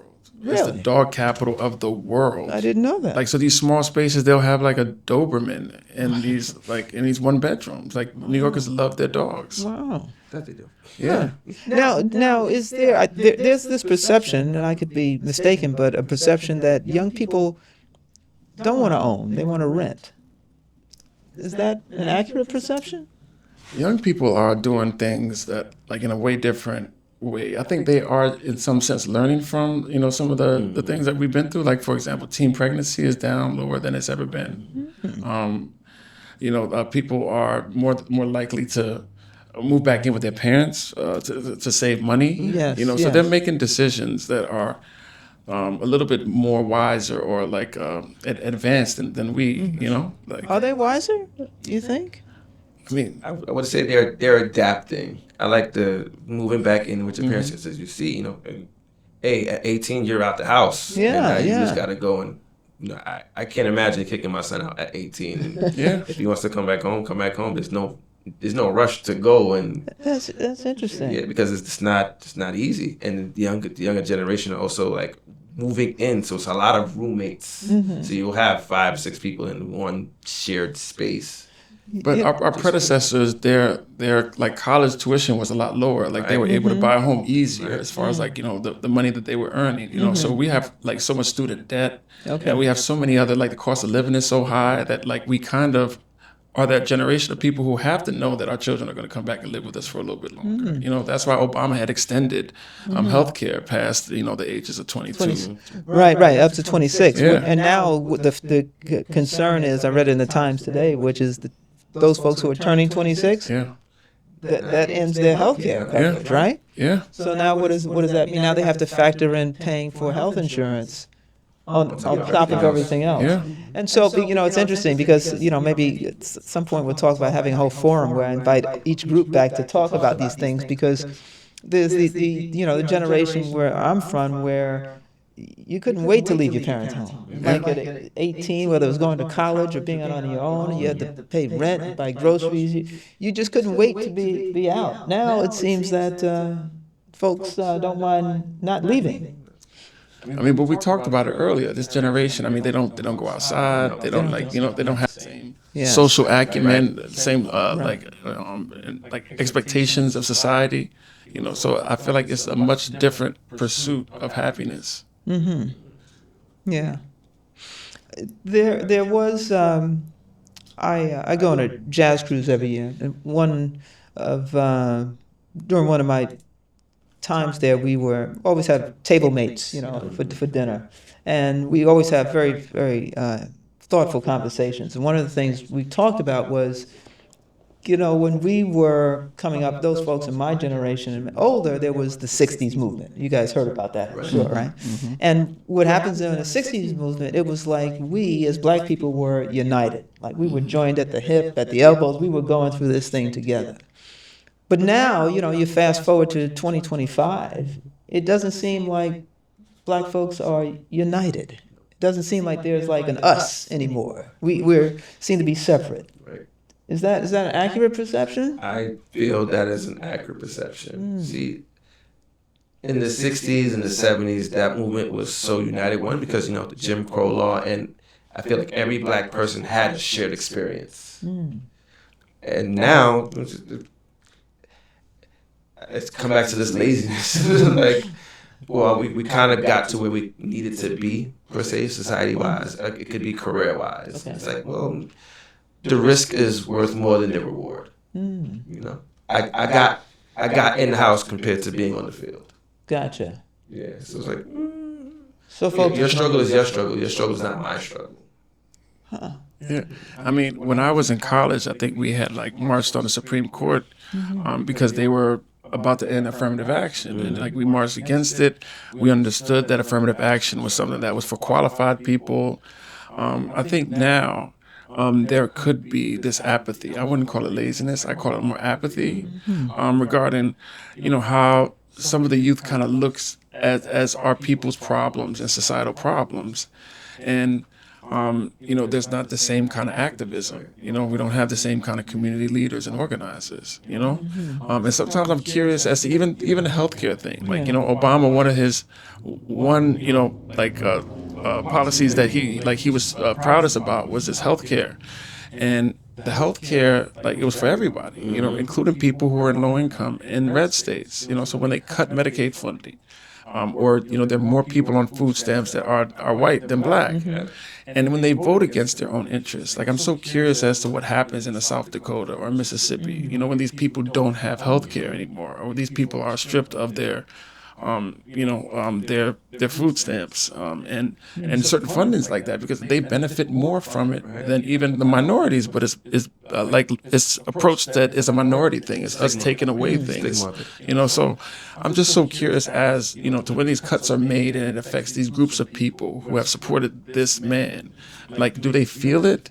Like, what's the consequences of it? Do they still stand by, their leader, when it comes time to vote again? Well, let me ask you this. That you raise an interesting point. Are you guys in conversation with, let's say, people who voted for Trump or who have a different view or perspective? Are you talking to those folks? Are you? Yeah. I mean, I think even like the Cubans and a lot of people who like were immigrants who voted for Trump, like they had this lure of like a lot of international like people who had this lure where they kind of like think that dictatorship is like it's like sexy. Yes. And nobody like screams dictator like our president. He even had a hot mic where he was saying that Kim Jong-un, when he walks to a room, everybody like stands up, and he wants America to have that kind of respect for him. And it's like that's very like dictator-like, So when they are voting for this man, and their relatives and themselves are being like kicked out the country, it's almost like like it's just almost self-inflicting, and it's like very fascinating to me that people would like constantly vote against And what are they saying when you talk to them? I mean, well, some of them are still like they're kind of taken aback that it affected them. Like They're surprised. they're surprised. Some folks are just like kind of still delusionally, like loyal. I mean, I've never seen a group of people so loyal. Right. But it's just fascinating to me that, like, you can vote against your own self-interest in order to accomplish the feel of somebody representing, a part of your personality that speaks louder than you. Right. So I mean, I'm just, as the country evolves and all these like cuts are made that affect these people who are low income who voted for him overwhelmingly. I'm just so curious as to what their perspective is, that they got what they voted for and they realize that it affected them. Yeah. And the same one is I have family in Texas who's very, very strong in supporting President Trump. And now that his business is taking a strong hit, and the houses that he felt he can build can no longer build it because the workers that he needed to have are being deported. Oh. He is there like, oh, this is real. This is happening. In Texas? Yeah. He's like, what am I to do right now? It's like, well, this is the result of your vote. Yeah, this is the result of your vote. You are very loud and you are very vocal with the support of Trump, and So that's curious. And what do they say? I mean, I'm curious what they well, even he's just say like, about it. maybe I made the wrong decision. Oh, so okay. So Yeah, some he's- have been yeah, saying that. yeah, maybe I made the wrong decision. Wow, that is interesting. Now, what do you guys? I mean, because we talked about this earlier, even before we came on, which is you guys obviously look like you work out, you do exercises of some sort.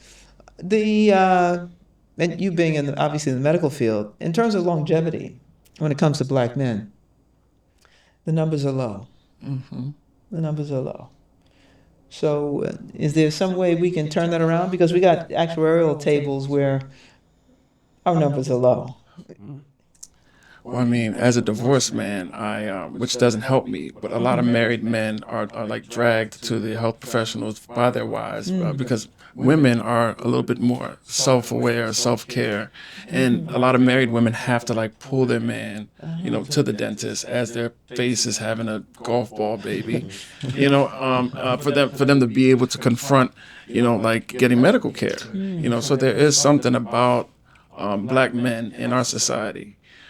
That is more than just being like suspicious or untrusting of the medical system. Well, what is it then? It's macho? we gonna walk it off. It is we a gonna lot walk of it pride. off. Yeah, a lot of like, pride in it. It's a like, lot of pride in it. Yeah, You're gonna Follow up. walk it off? Yeah, there's a lot of follow up. It's- I yeah. can speak for myself. I mean, I try to go to the doctor as much as possible, but that's me. Do you do at least an annual visit Yes, for yes, physical? yes, Is that yes, what yeah. both of you But guys? That's me Okay. defaulting to my ego, saying, you know what? Okay. And I get hurt. Oh, can I run? Yes. Can I jump? Yes. Can I sit? Yes. Well, I'm fine. That's kind of been the motto. Okay. So it's like, well, there's actually things going inside that Right. You wouldn't know. You wouldn't know. So it's best. And of course, now being a father, like Yes. I have to look after and be in the best shape, both physically and mentally, to provide for my son because I want to be here for the long haul. Yeah. So. Right. Yeah. I mean, and like I said before, I think that a lot of women are like they're able to. Men live longer. They're more successful Men live longer? when they're married. When they're married. Yeah, I when got they're you. married. Gotcha. Yeah, I mean, even me. I'm a dentist, and I was giving my girls cotton candy. So that they can let daddy, do the podcast, and I'm a dentist, so, I feel like men don't make the best health decisions, I see. And we are very, especially the generation before us, like my father, who's an ER doc, he kind of felt that, if he was saving lives, somehow he was he was gaining health by saving lives, when it's like not the case. Right. So even some of our healthcare professionals, they don't know the signs of stress. Like sometimes they don't know the sign of stress until it manifests in diarrhea, blood in the stool, sleepless nights, shaking. So especially the international population, like we have tree jobs, like they say, Jamaicans say, like. So they're not aware of what the symptoms of stress are. They only know that the grind is what the grind is. So I think a lot of men, whether it's like fearful neglect, whether it's pride, or whether it's just, like ignorance, like they need somebody to just remind them that their life is important. What'd you say? And not a tool. Like I can understand it's just on the mill. Hey, I can't miss work. I gotta that could be another reason. If I go to the doctor's gonna tell me I need to rest and I can't afford to rest. I have to go. Got it. I have to just keep going. So I don't know what turns that kind of thought process around. I mean, if you were to look at, even after this podcast, I'd be curious if you looked at your actuarial table to find out what your life expectancy is, to see at age, the age you are now, if you've got another, let's say 40 years, but there's also a column where it breaks it down by race. Yeah. And we're in the low numbers. So if you're in your late 30s, early 40s, then, okay, what if they're only getting to 70 or 75? That's still a young age. That is. Yeah, I mean, and some of that, like, is the healthcare system doesn't, like, when it comes to, like, maternal deaths during birth. Yes. Like women are not really considered, like when they have pain and they go to the doctor, their pain is not recognized. That's right. So some of it is the healthcare system. Right. Some of it is like the communities that we live in aren't the healthiest like spaces. The food, the stress, like a lot of the things that we experience in our environment, do not help our health. Right. So between that and just but we got to take it on ourselves, now, Yeah, right? So, yeah. I mean, do you guys, would you say you're healthy eaters? I mean, do you have a healthy diet? I'm aware of my diet. Okay. My diet could be better, but I would, on a scale of 1 to 10, I would say it's like a 7. Okay. I'm not a big fast food guy. Okay. So I'm not trying to get too much into your business, but do you have high blood pressure, diabetes? Or No, but there is history of like high cholesterol in your family. in my family. Okay. So that is, but high blood pressure, no. Okay. How about yourself? I mean, I recently was diagnosed with gout. And I mean, like if I have a drink, my foot blows up, so it's like, it's all that college partying. It's like I'm being punished because I can't have these like decadent kind of foods and alcohol anymore, So I think that is a blessing and a curse, in that like now I have to kind of watch what I eat or have moderation. But definitely it was something that kind of caught me off guard because it's like, I go to work limping, because I have a gout attack. The next time I come to work limping, they know that my weekend was like a little bit too much fun. So now I just gotta not come to work limping, but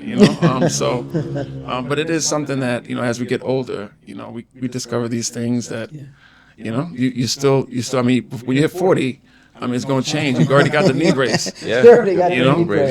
Yeah. Enjoy your time, Now, you talked obviously a lot about being a girl dad, and so obviously one of the things that was in the news the past couple of weeks was Puffy's Sean Combs trial. And so I don't know if folks were watching any of it or just watching the news about what was happening there, but I'm curious. I mean, based on, he got convicted of 2 crimes, not the top charges, but the 2. What'd you guys think about that whole situation? I told him before this discussion I was going to let him start with the Puffy piece. That's that got a lot of layers to it. There is a lot of layers to it. I will say that the actions that Puffy did are non-excusable. Okay. I think there's what you've seen on tape. It's sickening, and for someone myself who has plenty of nieces, who has a lady like who just loves women, and feel they always need some protection. Yes. It was just so cowardly. Okay. Now the charges that they were trying to get him on, by the letter of the law, can only go by the letter of the law. It didn't really equate to those actions. Now, if it was a domestic abuse case, that's guilt. There's nothing like 1,000%, but. Right. For everything else, once again, by the letter of the law, because I don't want to feel like I am defending him. No, when I I'm got not. you. I got you. There are a lot of people saying what you were saying. Yeah, he got. Yeah, they're looking at that video of Cassie being beat Right, in the hallway. They're saying that's domestic violence, domestic abuse. We could see charging Absolute that. These other things 1000%. we don't see that there's any evidence for that. That's kind of where I am. That does not excuse his actions. Right. And whatever the justice system feels the time that he should serve, then that's the time that he should serve for the charges that he was actually convicted of. But the other charges, I thought was like, because that just opens up a whole can of worms for it. I don't want to say another situation like this because that's not something that I would like to see personally. Right.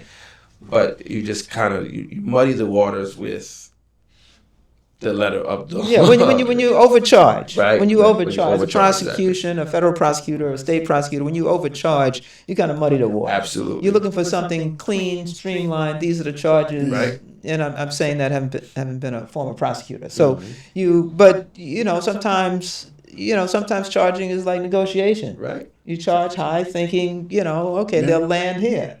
So what's your thought? I think one of the fascinating things about this case was it challenged the effectiveness of the NDA. I think the NDA has been used quite a bit to kind of have people like just not, be able to have any kind of word about what happens when the doors close. Yes. Except in criminal. It's an exception for the criminal exactly. case. Yeah. So I think it tested that. It also tested like when does someone transition from a victim to the culprit? Like, I think there were a lot of people who were very skeptical about Cassie and how she played a role in it, much like Epstein's, much like after a while, if she became the organizer and she became, the person who paid and kind of set things up, at what point do you transition from a victim to the culprit? So, I mean, a lot of these things were like brought to the test that I thought was fascinating. Another thing was, I think that like what happens next as far as like his career, he's had a lot of bravado about like, going back and performing at Madison Square Garden. And then, so the what is it? Trial by the trial by society putting you on trial. Okay. I think that's going to be trial of public opinion. Yes. Trial of public opinion. I think that's going to be something that we see as a society. How we handle him trying to come back, especially if he wants to perform music still. But I mean, from somebody who saw what he did in that hotel room, it's like that just had this like feeling of guilt all over it, even though that's not what the case was necessarily about. And then there was this like barbershop conversation that I was afraid of because, like I said, I'm not empathizing for what he went through. But there was like a big debate about the kind of partying that all these billionaires and rich men do, including like Hugh Hefner, and the NDAs and the effectiveness in those circumstances. But there are some really outrageous kind of like sexual underground societies. And for him to be targeted and then brought to court, I think that might like just set a precedent of, where we go next, because these people who have this, great amount of wealth, they can, they usually were getting away with anything they want as far as they had somebody sign a paper and had this like, secrecy about it, and now, we have a society where people can still come out of those situations and claim that they were harmed and they were victims. And that, I think that changes everything.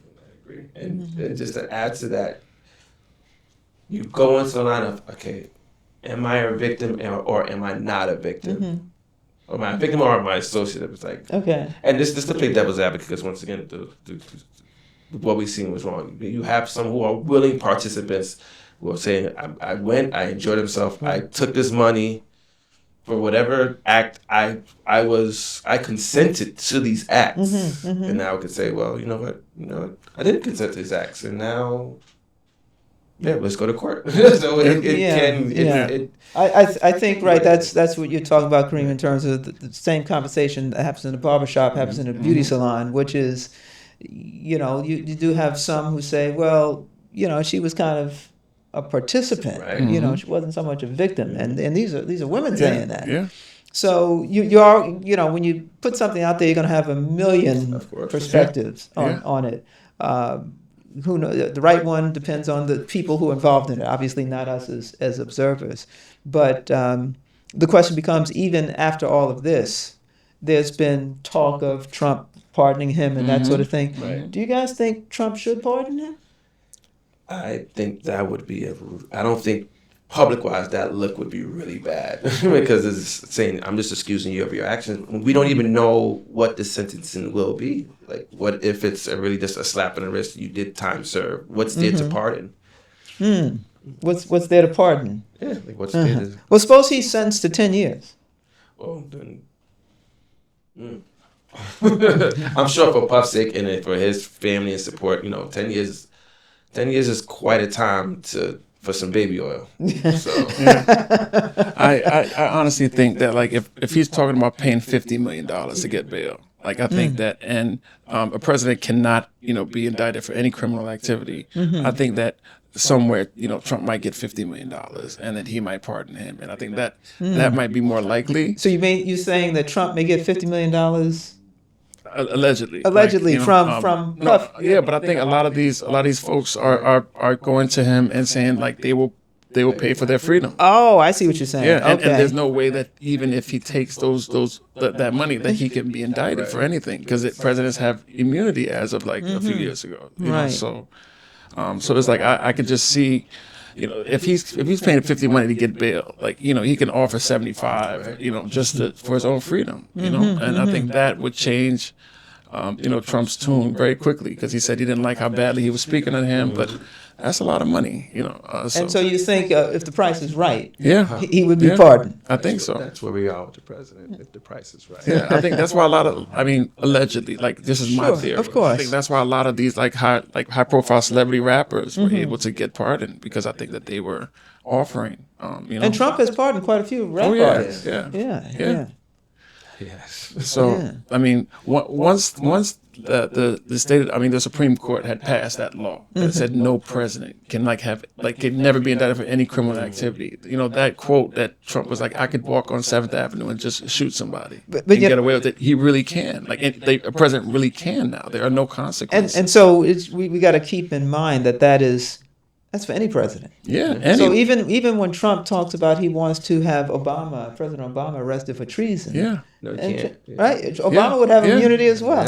Yeah, but I wasn't, when the law was passed by the Supreme Court when Biden was president. Yes. I wasn't worried about Biden doing anything. Like, I just wasn't worried about him being unethical in that kind of way. Right. But with Trump, I'm very worried about how far he's going to take that. Like, like, you can literally kill your political rivals. And right, and like, those right. you could beat Putin if you want. Like, and there will be no consequences. And those are the conversations, the extreme arguments that are obviously made because you're trying to make the point.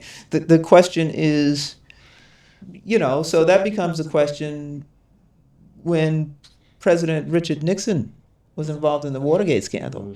That was not the law then. No. So he was, forced to resign. Yeah. So had that been the law, he might have served out his term. Yeah. Right? I think you can still be impeached. Like, I think you can be Yes. impeached, but I don't think you can be sentenced. Right. Or Anything criminal, right? Right, criminally. Yeah. Right.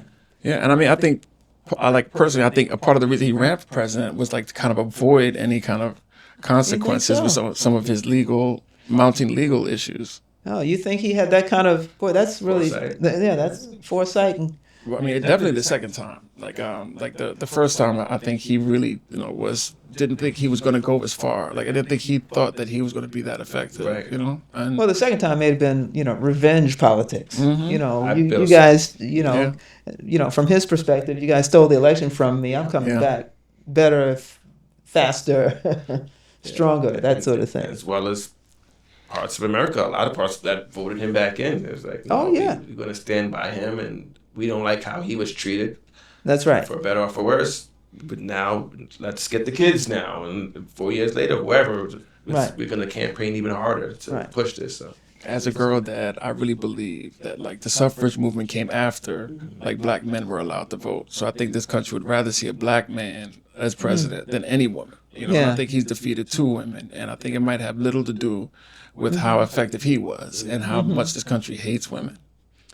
Yeah. I mean, I'm not going to say she lost because like we hate women, but Hillary was, I thought like she was like political royalty, and but I just don't think this country is ever prepared to have a woman in power over even a man of color. Yeah, I don't know about that. I think that some people had an issue with Hillary. Yeah. Her being even, as you say, political royalty. People had real issues with Hillary. Yeah. So it wasn't like folks were not voting for a woman.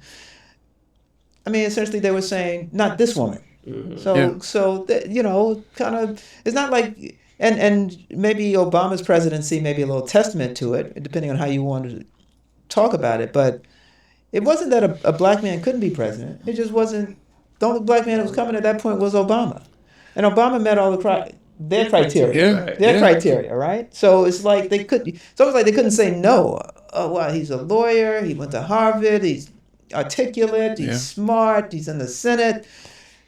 How do you say no to that guy? Yeah, I mean, with Trump, this man like said you can grab a woman by that. Yes, there's some of the things that like if we had an issue with Hillary, then we definitely should have had major issues with who Trump is, And I think the reason why we didn't have as many issues is because he's he's not my girls got to go up against it, and they black and women. But it's like Hillary definitely was a flawed candidate. But this man was talking about sexually assaulting persons, like proudly. Like he's like pardon people who have like I worked in the Capitol. I was a congressional page. Like you couldn't get past that. The detectives, right. And for them to like storm the Capitol and like desecrate and kill someone, and he still be able to come out of that pardoning these people after that that act is just. Hillary could have never done that. She would have been. We would have took her head off. Yeah. Like if she would have had the audacity to do these things. So I just think some of it is just a woman is not really viewed like her transgressions and her issues are just more readily seized than a white man in power. Yeah. I think the other thing we can't lose sight of, and we're going to wrap up in a minute, but is that he still has 70 or 72 million people that voted for Trump. Oh yeah, that's a lot of folks. That's a lot of folks. When Obama became president, it was like, man, like anyone can be president. Like, and when Trump became president, it was like anyone can be president. Right, it's a different tone in your voice when you say that. It's like the two sides of the same coin. But it's funny. That's what they said about Ronald Reagan when he became president. Yeah, oh boy, the actor's anybody can become president. An actor can become president. Now it's real slippery slope now. Yeah. Because and some, depending on what you read out here, says, okay, we had Obama, the first black president, and then was this a response to white that? Lash. It's a white lash. Yes. Yeah, I mean, I think that's definitely a big part of it. Like like people feeling like their nation was being lost. So even in this city, like the mayoral candidate, like the fact that he is an immigrant. He's a socialist. Yes. Right. It's in this city, traditionally it's a long way from like stop and frisk. Yeah. It's like the exact opposite. So it's just I think like politics goes and sways. Yes. And now it's incredible, but the left is like it's like the extreme left. Yeah. And that hurts them. I mean, extreme any size I think hurt. Right. But I just never seen someone be so extreme as this Trumpism and then get all this reinforcement. Right. Like And I think that's what you said in earlier, which is if the alt-right is the extreme, then you do have the alt-left, which is also extreme. And that's no place to be. And they're rising, they're rising to power. But and it's interesting because if you listen to both sides, and if you listen to the left, you're thinking, you don't agree with everything the left says, the ultra left says. I mean, some of the things they say are maybe a little off. A little off. Yeah. A lot of off. Yeah, like a lot off. Yeah. So like you said, it's tricky. It's tricky. But we still have to be part of the conversation because we live. First of all, we live in America and we live in New York City, so we have to be part of the conversation. And we have to listen like to those 70 million people who voted for Trump the same way we have to listen to these New Yorkers who voted for this mayoral candidate. Right. Like it's like there's a real portion of society who like this man is given a voice to, and we can't not consider them. You know. So the as I wrap up, maybe one or two other questions. That one I wanted to ask is that is this used to be the case, and everything used to be, I guess, but that marriage was like the norm. Is that has that changed? I feel with the exposure, I would say, let's say, even using like social media, Okay. being exposed to more humans and more connections, it leaves a little room to say, maybe there's something else. So maybe I'm content. Okay. I don't necessarily need to marry because let's say the fear of divorce. I have divorce and now I can just move on to something else because that appears to be a little bit more normal than it was. Of just, you have your grandma, your grandfather who were married for 50, 60 years and understood it. I'm just going to stick it out. But with everyone coming in terms of individuality and their feelings, and it's like, well, if I'm not happy, then I'm gone. I don't need to be married. Oh, that's interesting. So let me just say, how long have you been in the relationship you're in? I've been in a relationship for over 15 years. Okay. Same woman? Yes. She's the mother of your son? Yes. 15 years. No thought of getting married? There's thoughts. There's thoughts for sure. Okay. But you're not pulling the trigger on it? Soon. Okay. You're not averse to it? No, I'm not averse to it at all. Absolutely not. Absolutely not. Okay. And I'm sorry, go ahead. I mean, first of all, I feel like your patience is being rewarded. I appreciate you having, you being tactful about it, because divorce is something that is like, it changes everything, right. And sure. I think that society still believes in marriage, actually even having same-sex marriages, like, and they have their own divorce, rates. But I think society still believes that, in love and marriage and that union. I think some of it is economical, like people having to come together to kind of help sustain each other. But I do think that, that there hasn't been a shift in people having the desire to be married. I do think that people are tending to be a little bit smarter about like who they choose to marry, the amount of time they take in order to ensure certain things. And then the consequences of those who are divorced. There's a reluctance for, I'm pretty sure that the rate of people who have been divorced are probably, of them getting remarried is probably a little bit lower than usual. But there, you might see here and there people object to the institution of marriage, but I don't think it's something that is, by the numbers, is a shift in society. I think we still believe in, in a union between two people. So you're divorced. Would you get married again? I would. Okay. I would. I mean, I think it's more moving parts. It's more moving parts, as far as like having two children and having to integrate, So, if you get in a relationship now, as a parent, you have to like consider the family and integration and things like that. But I do think that, the concept of like having a household and having that support and the family structure is something that definitely speaks to me. Okay. I have not been too discouraged. Oh, good. Okay. Good. All right. So my final question is, what, you're sitting here at, men of a certain age. What are your hopes and dreams for yourself for the future? I mean, what I hope that, I can raise like two, successful, contributing, to society, girls that are safe and maximize their potential. I do think that as far as like being a community servant, that I want to, do more to just to be a better spokesperson of my, of my field. A lot of inspiration taken from you. Thank you. And then, I think that there is this obligation to the community that, that I myself and other people speak about, but they don't really, get active as they should for many reasons, but I think that there's an obligation that I need to have, to my community in more ways than just dentistry, so whether it's like putting the spotlight on a certain issue or just, being a part of a great need in the community that I need to serve. I think it's more important for me in the future to branch out of my field and to find a way to give back to, to the community that gave me so much. That's awesome. Yeah, I could piggyback. It's just my hopes and dreams is to continue to find my purpose in whatever that lane is, because life is so unpredictable. One day you're here, next day you're there. It's definitely to be the best man that I could be, so that way I could be the best father to my child. I could be the best husband to my spouse. And that comes with more internal work for sure. I'm a flawed human being, but I go, daily, just continue to grow spiritually, mentally, physically, because I want to be here for the long haul. I want to see the change in myself, so that way I can be the change for others. Definitely more community work. We are we help each other. Each one teach one, and that has to come within our community. To look elsewhere for someone else to save us, no, we got to save ourselves. We got to be the first in line. So Right, I agree.